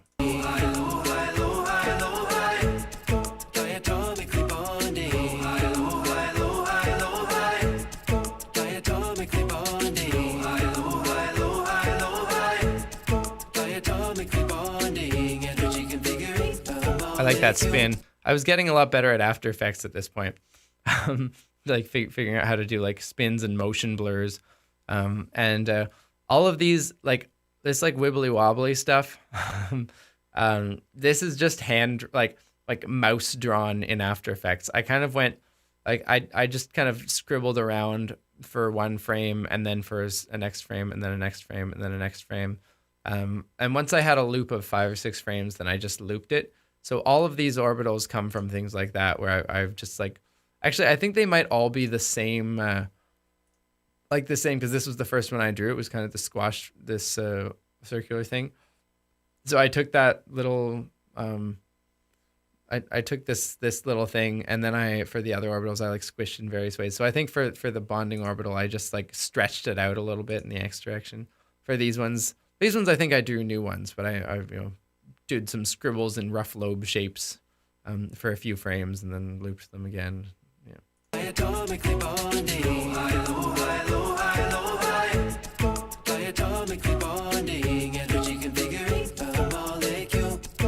All right. One done. So there's the spins again. This is if you don't recognize this, this is quantum mechanics notation. This is just how you. It's not really important. It's just how you notate these states in quantum mechanics. There's this thing. This is called a ket. The reason why it's called a ket is that if you want to get a number out of it, you have to multiply it by a one that's the opposite side that they call a bra, and so you get a bracket. So it's just a bad physicist pun. The reason why these are called ket vectors, they are vectors. These are like in quantum mechanics, every state, which is like some way that the field is wobbling, is it because there's a C in the, like they put the C in the middle? Why is there a C in the middle for bra and ket? I'm not sure. But thanks, Alice. That's kind of helpful. Jamil says H- ions are possible but rare. Yeah, I figure they would be, because even like with all of the bonding orbitals filled up, you'd think that there was more, like there was less than zero potential energy to be, or more than zero energy to be gained by another electron coming in and buzzing around the side of 2 protons. Because the electrons are all in the middle and the protons would be closer. But anyways, not very likely, because by that point you've got a neutral atom and you're just kind of working with local effects. I don't know. So yeah, anyways, this is just how this is saying that if this particular spin, this particular state, if you hit it with this spin operator in quantum mechanics, which basically just tells you how much spin the thing has. But spin, what does spin mean? I don't know. Anyways, what's important is that up you have angular momentum of h bar over 2. Down you have an angular momentum of anti-h bar over 2. This is a real angular momentum. This is why, like, spin is definitely a real thing, because these are real angular momentum values. Just what do they mean? Like, and how does... My question is, where's the circle? You know that thing that 3 Blue 1 Brown always asks when he's doing pi videos, where's the circle? This is my question about quantum field theory right now. There's a circle that's causing angular momentum somewhere deep in the theory, and I can't find it right now. Done a twin, one up, one down in the ground state with S&P. That's how I chose to do neutrons with that neutral sign. That's cool. Okay. Here's the p orbitals, first excited states. This is, so you can think of these as the electron actually has a little more momentum now, or at least a little more spread in electron, spread in momentum. So like this first one, minimal spread in momentum possible, minimal energy. But if you have a wave with a little higher frequency, you can have a little more energy in it. So for this one, you can think of it as like vibrating in this direction, like sort of sandwiching back and forth, and bouncing off each other, or like going through itself like this.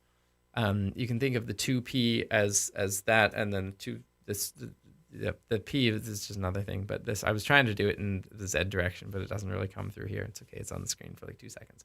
The interesting one is the 2s, because that's the one where there's kind of like a more of a radial spread in momentum. So your electrons, like if your electron was a point particle, you could think of it as like going through the center and out the other side and then coming back like this, but it keeps interacting with itself in a way that makes it's like a centrally going out wave instead of a wave in a particular direction. There's also ways of seeing these 2px, 2py, and 2pzs that are more like orbiting. So you can combine, if you combine these in particular ways, you'll actually get orbitals that instead of having a nice node like this, where it's kind of like sandwiching in on itself, you combine 2px and 2py, for example, you get something that kind of like, you can't represent it. Here right now I'm representing this as like a positive value and this is a negative value. And the reason why they always do orbitals in this way is that this is how they end up working for bonding purposes in chemistry. But from a physical standpoint, if you wanted to make the connection between like an electron going around a nucleus and like a planet going around a star, there's an alternate way of seeing these where your wave goes around in a circle. You add one of these and you get your wave kind of waving around in a circle like this. And there's no particular node, but it's got like an angular, rotating angular momentum to it. And the more, like the higher energies you get, the more you can really localize that as like going around in a circle.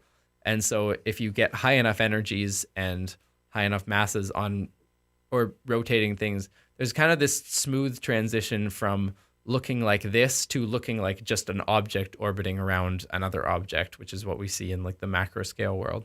So it's nice to make that connection because sometimes you kind of miss it. Like how on earth would you get from this at the small scale to like a ball going around another ball on the large scale? There is actually a way to get from this picture to that picture. So that's nice. So these all, I don't think these all have technically the same energy. This one's like am I right? Yeah, this one's a little less energy, but they're really close to each other. They all have the same quantum. They all have the same total addition to their momentum up to tiny little corrections. So they're kind of all equal for the purposes of chemistry. The higher angular power spread out the beautiful flowers and middle. Oh, and there's some final ones. So then like once this is the simplest possible waves you could have. The second shell can be filled up with eight. But there's just like a whole bunch of ways that you could get a wave that is like, these are all basically solutions to what if you had a wave that was attracted to a single point? What could it possibly look like? And one of the ways it could look like is something like this. This is actually like, this is kind of close to what I was talking about with starting to get like a wave going around in this direction. What this would actually correspond to is kind of like a superposition of an electron going this way at a pretty high momentum. So it has a few wave turns before it gets around, but it's interacting with a superposition of itself going around the other way. That didn't make any sense if you're not already a physicist, but basically the rule of thumb in these sorts of things is the more nodes you see, the higher the energy. The more these points where the wave is canceling itself out, or the more cycles you see, the more it's repeating before it goes around, the more energy you have in your system. And it makes really cool pictures. I think this one's supposed to be tetrahedral, but it's not easy to show that. Like octahedral, and then that's like I don't know, that's weird. Anyways, these are cool. These show up in transition metals and such things. Yeah, these ones. Someone told me that I got this wrong. I did it because if you want to do bonding, you're going to have to put one in each state to get it to bond to four things. But when you start out with carbon, you actually would fill up the s orbital first and just have two of these going on in the default state. And then once it gets attracted, once it sees the bonding hydrogens, they'll jump to these states. But I don't want to do that. It's a little too complicated. Okay. So at this point, this is like I'm animating. I'm like, look, this is getting. I've sort of reached the limit of what I can do. Like you can imagine that every one of these takes like half a day of work to put together. So I'm like working within this framework, and I didn't know where I was going to get to at the end of this animation when I started. So I start off here, and I'm working in this framework of, okay, my electron is kind of this jumbly thing, and it's around a proton. And then at some point I get to this, and it's like, well, that's kind of the limit of what I can do with this particular framework, because it's just a blob with a bunch of arrows. Okay. Well, what are we going to do? Let's simplify it down. We're going to go back to like the more standard. Now that you understand what orbitals actually look like, let's go down to like sort of the cartoon version that you see in your chemistry class, and we'll work with that, because there's a reason why people use simplifications in cartoons. It's not, it's not accidental. It's not that they don't know the reality. Well, I mean, some of them don't once you start using the cartoon, but people know what's actually going on. It's just like, to accentuate certain things, sometimes you want a cartoon. So let's make a cartoon. This ain't nothing tricksy, but we're gonna make This is your cartoon model. It's still pretty complicated, right? So here's your new hydrogen. A lot simpler than that big bundle of field stuff. Got my electrons bugged out, pulling on me. Come on now, settle around me. I'll hybridize to sp3. Okay, hybridization. This is a thing that when I took chemistry was really confusing to me, because no one had taught me quantum mechanics, right? And it's really weird to like you learn about these orbitals. It's like, okay, there's like an s orbital. This is the way that the electron can be. There's like other s orbitals. There's p orbitals, whatever. Okay, like the electron can orbit around in these sort of lobe things or whatever. And then all of a sudden they tell you with hybridization, they're like, okay, this is what happens when, like, now these orbitals can be mashed together. And that doesn't really make a lot of sense if you haven't actually done quantum mechanics, because it's just totally out of the blue, right? At least that's how it felt to me. Nathan is saying, I answered the daily discussion today and the stream is going to be 2+ hours. I definitely have some good luck. Yeah, I'm sorry. I think we had too much fun at the beginning of this. This is gonna stretch out. I'm sorry, but I'm also gonna keep going and get to the end of this if it kills me. So hybridization. So the thing that I was telling you before, all of these conventions are arbitrary. So what's going on in quantum mechanics is that the number of states you have are represented as vectors in a vector space. So if you've seen a vector space, this kind of vector space is actual like 3-dimensional space. And a vector in the vector space is just a direction and a length pointing in some way, right? So there are 3 dimensions in your space. So you can make any direction in space by adding up some length of vector going this, some length of arrow going this way, some length of arrow going this way, and some length of arrow going this way. If you add those up, like with the points on the other one's tails, you can get to any point in the space, right? So there's this notion of a basis, like what's the minimum number of vectors that you can use to add up together in all the different possible directions and get to any point in the space. And in this case, a point in the space represents some sort of way that the field could be wobbling in. We map all these different ways that the field could be wobbling into points in a space with some amount of dimensions. In this case, if you're just looking at s and p orbitals, then your space, you've got like a 4-dimensional space that's made up of, because there's 4 different ways that the field can wobble, kind of 4 dimensions along with the field can wobble. But your choice of how to describe the different directions is arbitrary, right? Because I can define a set of vectors, or like I can define a coordinate system where, I don't know, z is up and x is here and y is there and z is up. But I could also reach any point in this space in my room right now with a set of vectors that's pointing like this, where this is some combination of the previous x, y, and z, and so are these two. And it's arbitrary because the important thing is that there's 4 of them, and that they capture all the different possibilities correctly. They're orthogonal, right? Like if you had 2 pointing in the exact same direction, that's a problem, because then there's a direction you can't get to with those vectors. But as long as you have things that are in a proper combination, so that combinations of them can get to any point, then you're fine. So these, when you see these hybridizations, these represent sort of different bases in these states, in these sets of states. So there's one where you divide it up in, here's the low energy state where there's no angular momentum.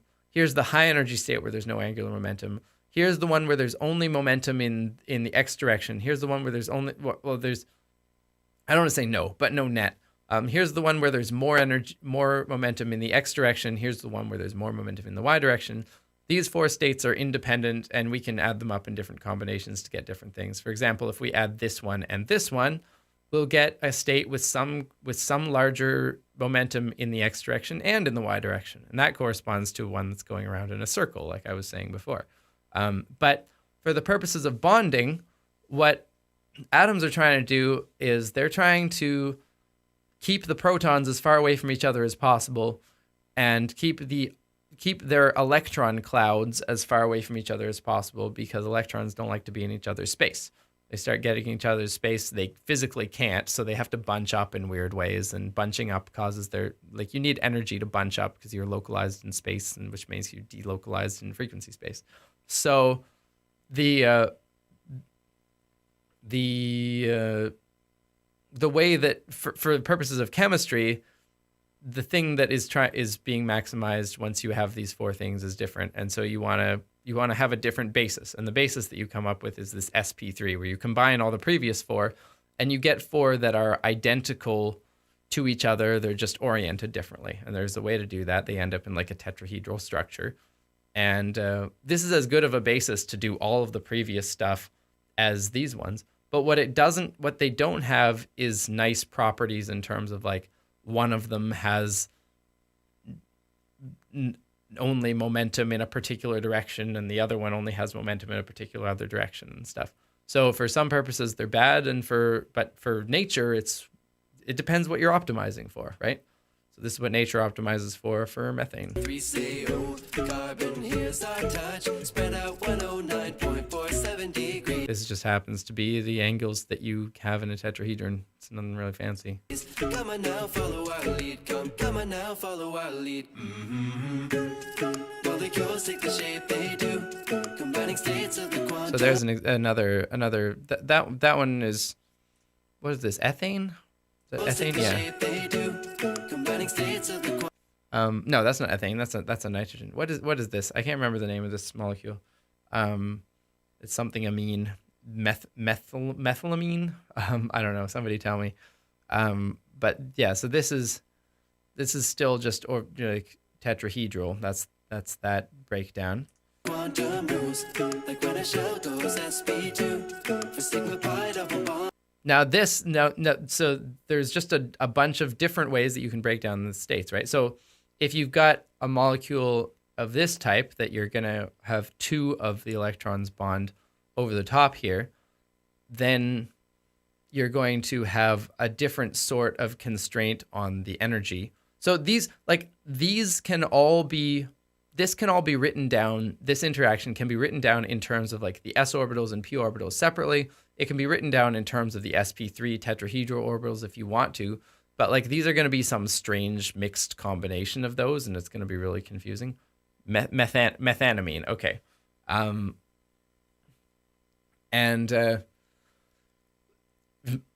With a molecule that's double bonded, what you get is one set of electrons that are here. This is really expanded out. Really what's going on is you've got, like the way that you had those little balloons at the top and at the bottom, they just move in a little bit. So there's kind of like this sandwich of one electron pair here and one electron pair, just like sort of hugging it in an envelope over the top, like staying as close to each other as possible. But like these ones, there's not this big gap.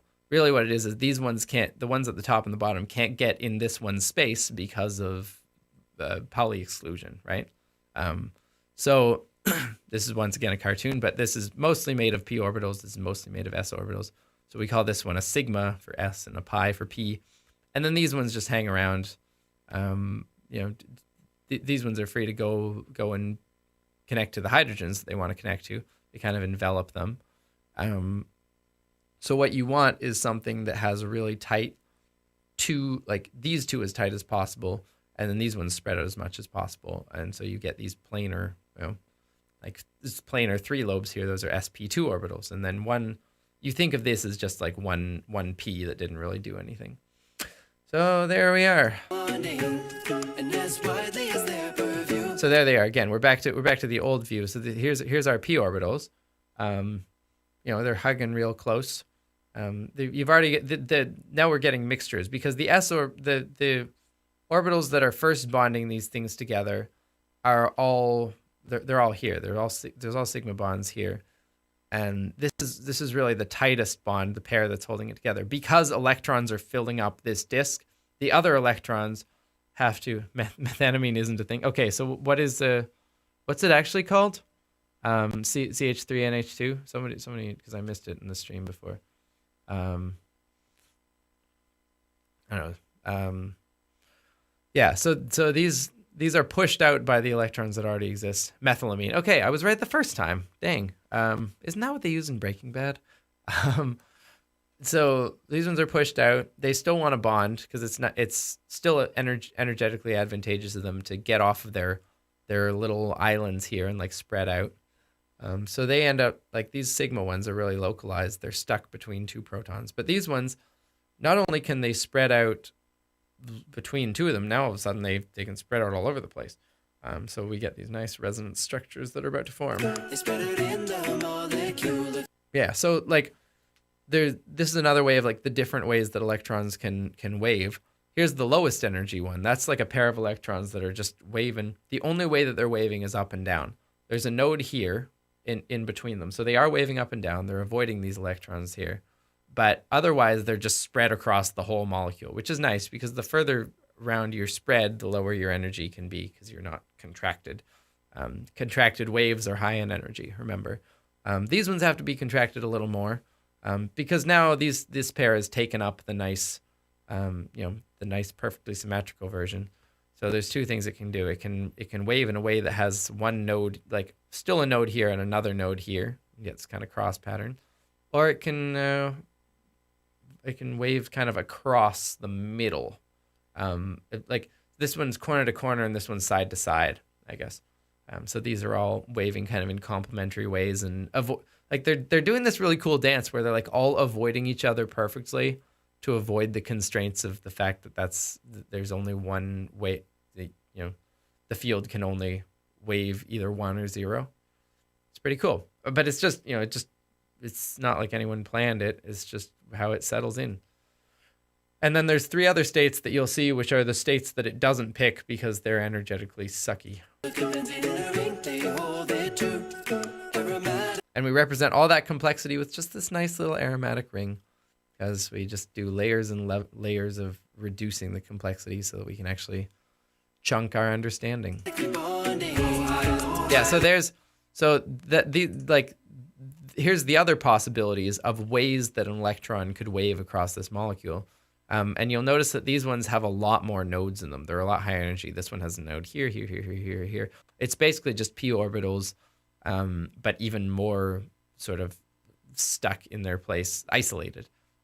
This one's a lot like this one, except that there's another node in between each one of the atoms. This one too, it's kind of like this one, but there's another node between these two atoms. So once again, more nodes equals more wavy high frequencies, which means higher energy, which means that generally you'll get knocked down from that into the lower ones and end up here.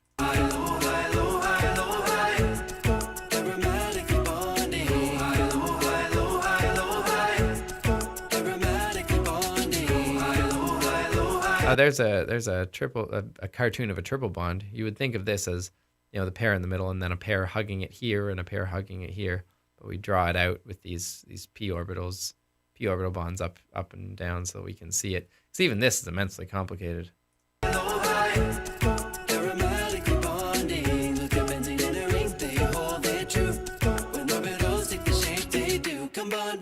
Someone's asking what are HUMO and LUMO? I have no idea what that means. So now we're gonna reduce. So we're gonna represent our sigma bonds as sticks again, and soon we're gonna reduce to another layer of complexity where we get rid of. I mean, we've already gotten rid of the protons and electrons in the middle here and just put C. I don't actually know those terms, HUMO and LUMO. We're gonna reduce to another level of complexity, build up a sugar. me, baby, come bond with me, baby, come bond. Check out that chair configuration. If you take organic chemistry, you'll know that this is glucose, I guess. This carbon flips up and it changes from a chair configuration to a table configuration, or whatever you want to call it. Boat, is that what they call it? Boat. It's been a long time since organic chemistry. Oh, LUMO is lowest unoccupied molecular orbital, and HOMO is highest occupied molecular orbital. Okay, that makes sense. So the lowest unoccupied would be those ones in the top rung, like above zero but unfilled, and the highest occupied would be those ones that have one node but still are filled. Come bond with me, baby, come bond with me, baby, come bond. Yeah. Come bond with me, baby, come bond with me, baby, come bond with me, baby, come bond. That shot wrecked my computer because it's just like, to do this in After Effects is, you start with, like, I start with this, at least, like, so I combine all these things, and so this is like, one of these is still like 10 or 15 lines, and I had all these like jostling, I think, like I had all of them wiggling in a little way. No, these aren't wiggling yet. That's good. Didn't have them wiggling. I didn't do that until the next part. But even so, this is like 15 lines, and then so you take all this and you compose it into like a composition, and then you just duplicate it in After Effects, and you put them both in a new composition. You add it to the end, and then like, the way to do a fractal is just keep doing that, right? So I think I made this in one composition, this little fork, and then I was like, all right, well, I want to make glycogen. Glycogen's like a huge fractal tree of forks, so I'm gonna take this fork and like, already this is like like 10 compositions laid on top of each other in one comp, and then I take this whole comp and I duplicate that and I make a bigger fork, and then I take that comp and I duplicate that and I put it in a bigger fork and like spread it out. And so by the end of it, I'm like 10 layers deep into After Effects, and there's thousands of little vector graphics things, and the computer just ground to a halt. It was a real challenge to figure out how to render this thing. Come bond with me, baby, come bond with me, baby, come bond with me. I don't really know why I did that. Like, I'm kind of hearkening back to the previous structures that looked like that, but there's not really a connection between glycogen and the orbital or the aromatic ring. I just needed something in that place, and I thought it was kind of looked cool. Come bond with me, baby, come bond. This thing. Come bond with me, baby, come bond. Polymers take the shape they do. If you want to make your pro tip, if you want to make, well, first of all, if you want to make your molecules look a little more lively when you're animating, take all the little things and make them jiggle. Just give them a little bit of a wiggle function in After Effects. But also, if you want to do it in a way that doesn't kill your computer, which is not what I did here, because this section was really hard on the computer too, because it was doing all this Brownian motion stuff. What I figured out to do in Nanobot is that you can take one sort of like displacement filter and add like some sort of, I don't know, fractal noise to it, and then it'll make them all wiggle at once in a way that's a lot easier than adding wiggle expressions to every single little line and segment and stuff. But I didn't know that at the time, and unless you're deep into the weeds of animation and After Effects, you don't know what I'm talking about. Combining base level residues like RNAs. Yeah, I do like I do like how synced these are as well. Like, it's a real, like with the bass, the boom boom pa boom boom pa, it like really punches in a nice way when these come in. Like, my favorite one is when the proteins drop into the phospholipid bilayer. The boom boom, it's just really satisfying. RNAs, ACGU. A residue is it's a unit of a chain of some kind of polypeptide. Polypeptide, like polymer.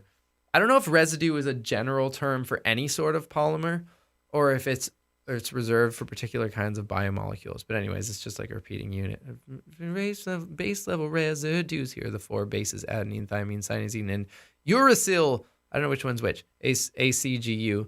And fortunately, the way there is a way to arrange ACGU so that A bonds to, like, you can do it like, so I made one molecule and I flipped it in a mirror image ACGU, and A bonds to U, G bonds to C bonds to G bonds to C, and U bonds to A.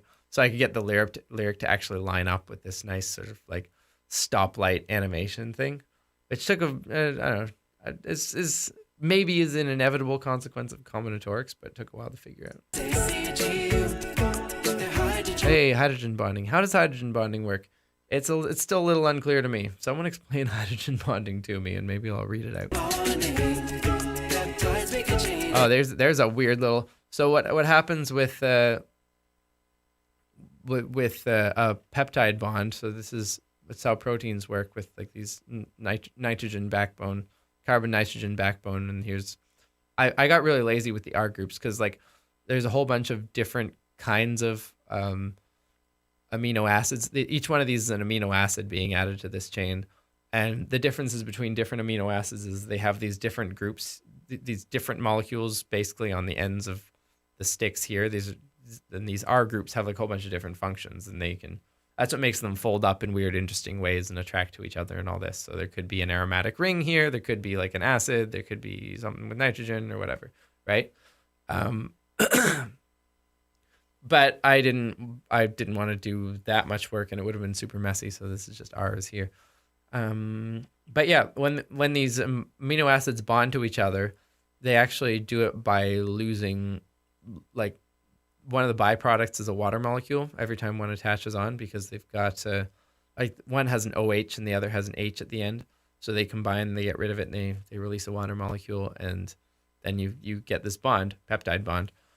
And I actually bothered to animate little waters coming out of every time a bond was forming as these things were falling from the sky, which seems kind of excessive, but I was going crazy at this point. I was like, this is going to be the best thing ever. I'm going to take it to its limits.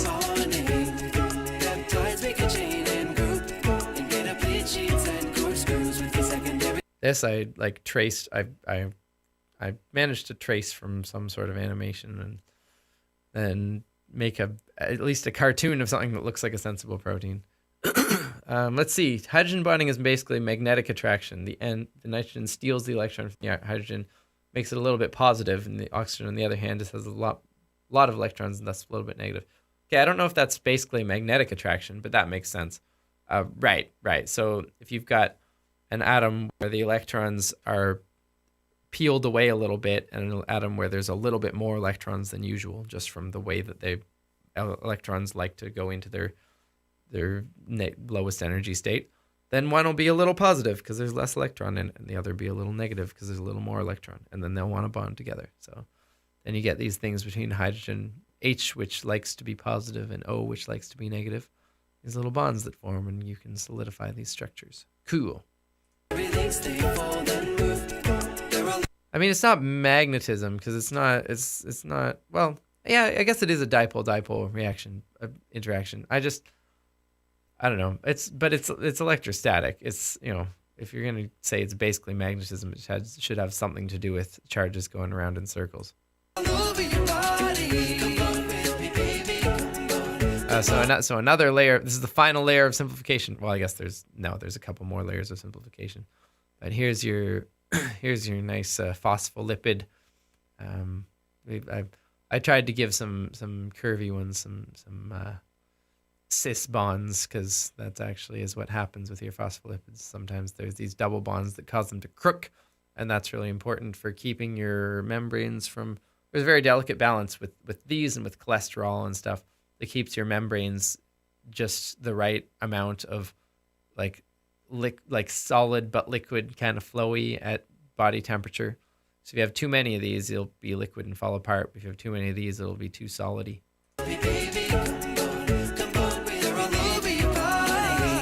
Membrane proteins sticking into them.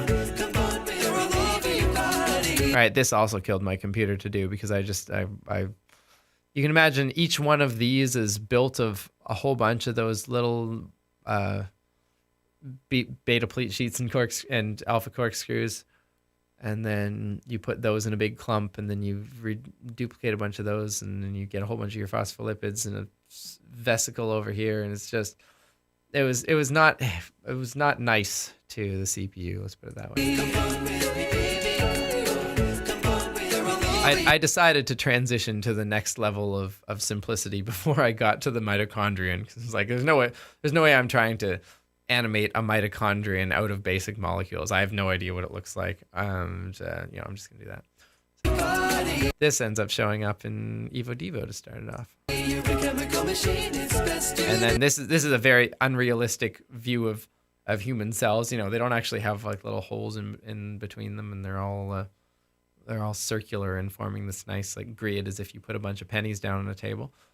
But we'll get to the complexities of the different shapes that cells can have in the next video. So, something to look forward to. The chemical machine is best to do. The molecules take the shape of you. After this, I got really obsessed with that idea that you're a chemical machine, and it really came back. So it was kind of a through line through Evo Devo and then through the Nanobot song. But it's just cool to think like that's like the epiphany that I had one day when I was in physics class learning about these quantum fields.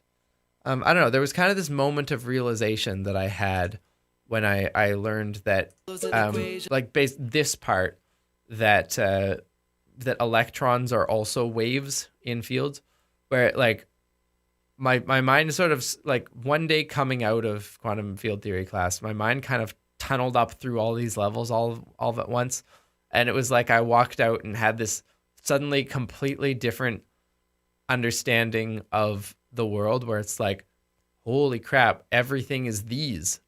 It's like all the way, and I could see all the way up from this to molecules, to biomolecules, to cells, to me, to the buildings around me and everything.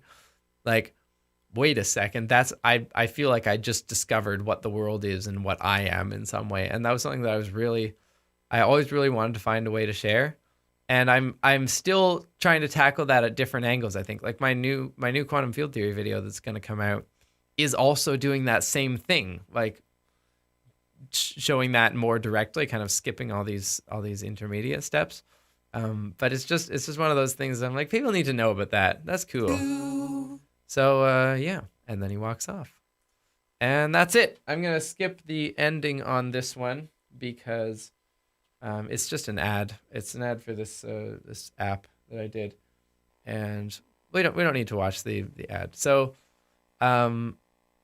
thank you for sticking around. It's 5:20. We went a little bit overtime on this one, but that's okay. I'm allowed. It's my stream. It looks like 87 of you decided that you would also be happy to stick it out. So thanks for doing that. We're gonna go back to we're running overtime. Should we do daily discussion, or should we save that for next time and just have the same daily discussion tomorrow? Because I think I'm gonna have to end it here and do this daily discussion tomorrow, because I want to get to producing on the second channel. I've got on Twitch. I've got a lot of stuff to do in quarantine that I want to do today. And if I do, like, daily discussion is about how is it that you think, what's your like mental thought process, and I would like to like give that its due, because it's a really interesting question to me. So I think we're gonna not do daily discussion today. We're gonna have the same one tomorrow. We can just keep talking about it. Hopefully it'll give people time to answer it. If you're new here, it looks like we have some people who are not the regulars. Thank you for tuning in. If you want to go and sign up in the Discord, we have a pretty active community that seems to be obsessed with tensors and is currently making really weird emojis out of my face. And we do a discussion every day on a particular thing. And today's one is about what it's like to be you inside your own head, how it is that you think, whether you think in a monologue with a voice. What's the voice? Does it you think in pictures or math equations or whatever, right? So go to the Discord. You got till tomorrow to answer that. And let's do some singing about science to close it off.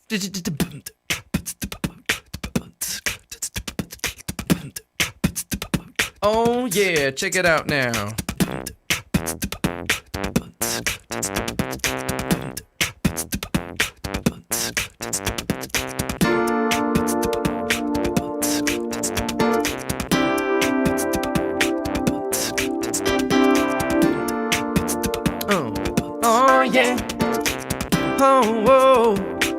We're gonna sing about science.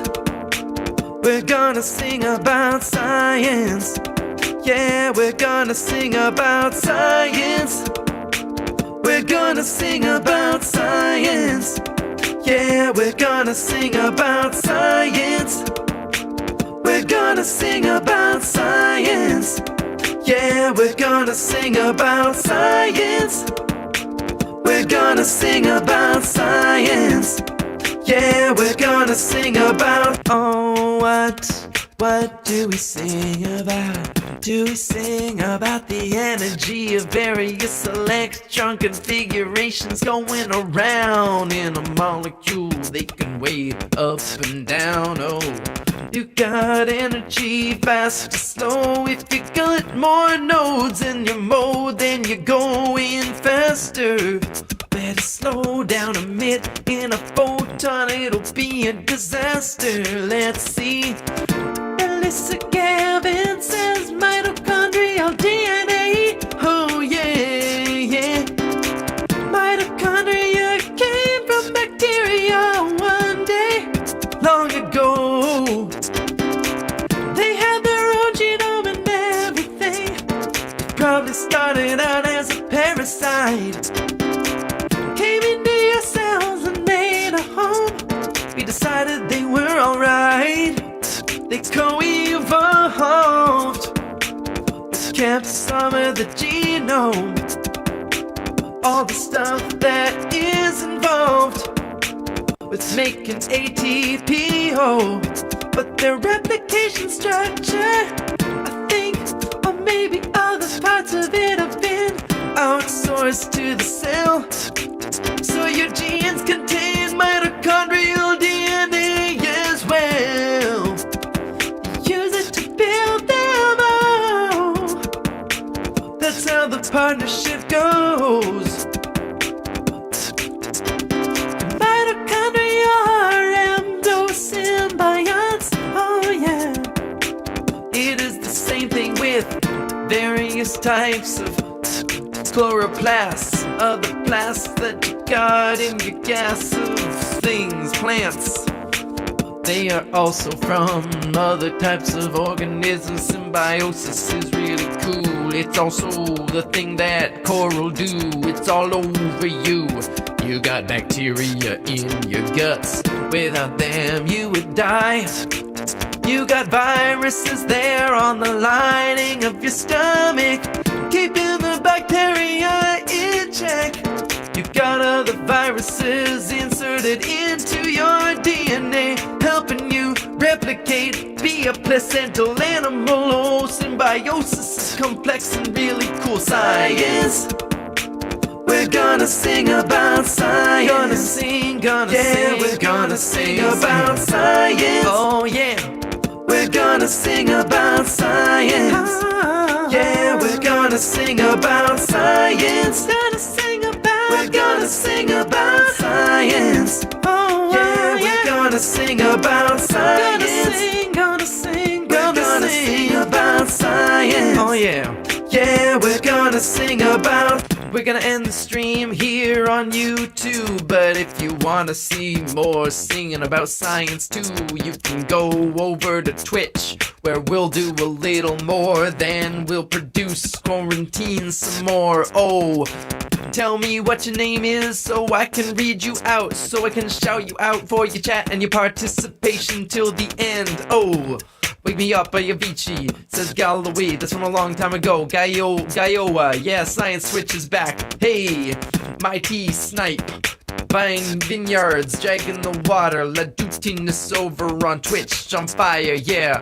Catherine Rose Guo is here, Alice Chino Hoshi, Janet Larson, Gabrielle Fonseca, Lobkabor, Jamil Zalmat, A.A. Bowser, Melissa Gavin, Jade Cutter, Pink Deluxe, Ann Smith is here, Valdemar Brenning Hansen, Amira 3333, Sebastian Hoffman, Iwajasic, Danielle Guerrero, Limburgish Mapping, Vlad KSP, Peter Noddle, We Heart Trains, The Mam, Goosian, Sean Ale, Pio Bjorkman, Will Harmon, Radoslava Bodnarova, Modzio131, Emilirico, the Frisian Atypical Reader, Giak114. Thank you all for being on the stream. We're gonna pass it over to Twitch, if you know what I mean. Until then, keep rocking, keep your friends and family safe, protect your elders, and have a great one. I'll see you tomorrow. About science. Yeah, we're gonna sing about science. Oh, yeah, we're gonna sing about science.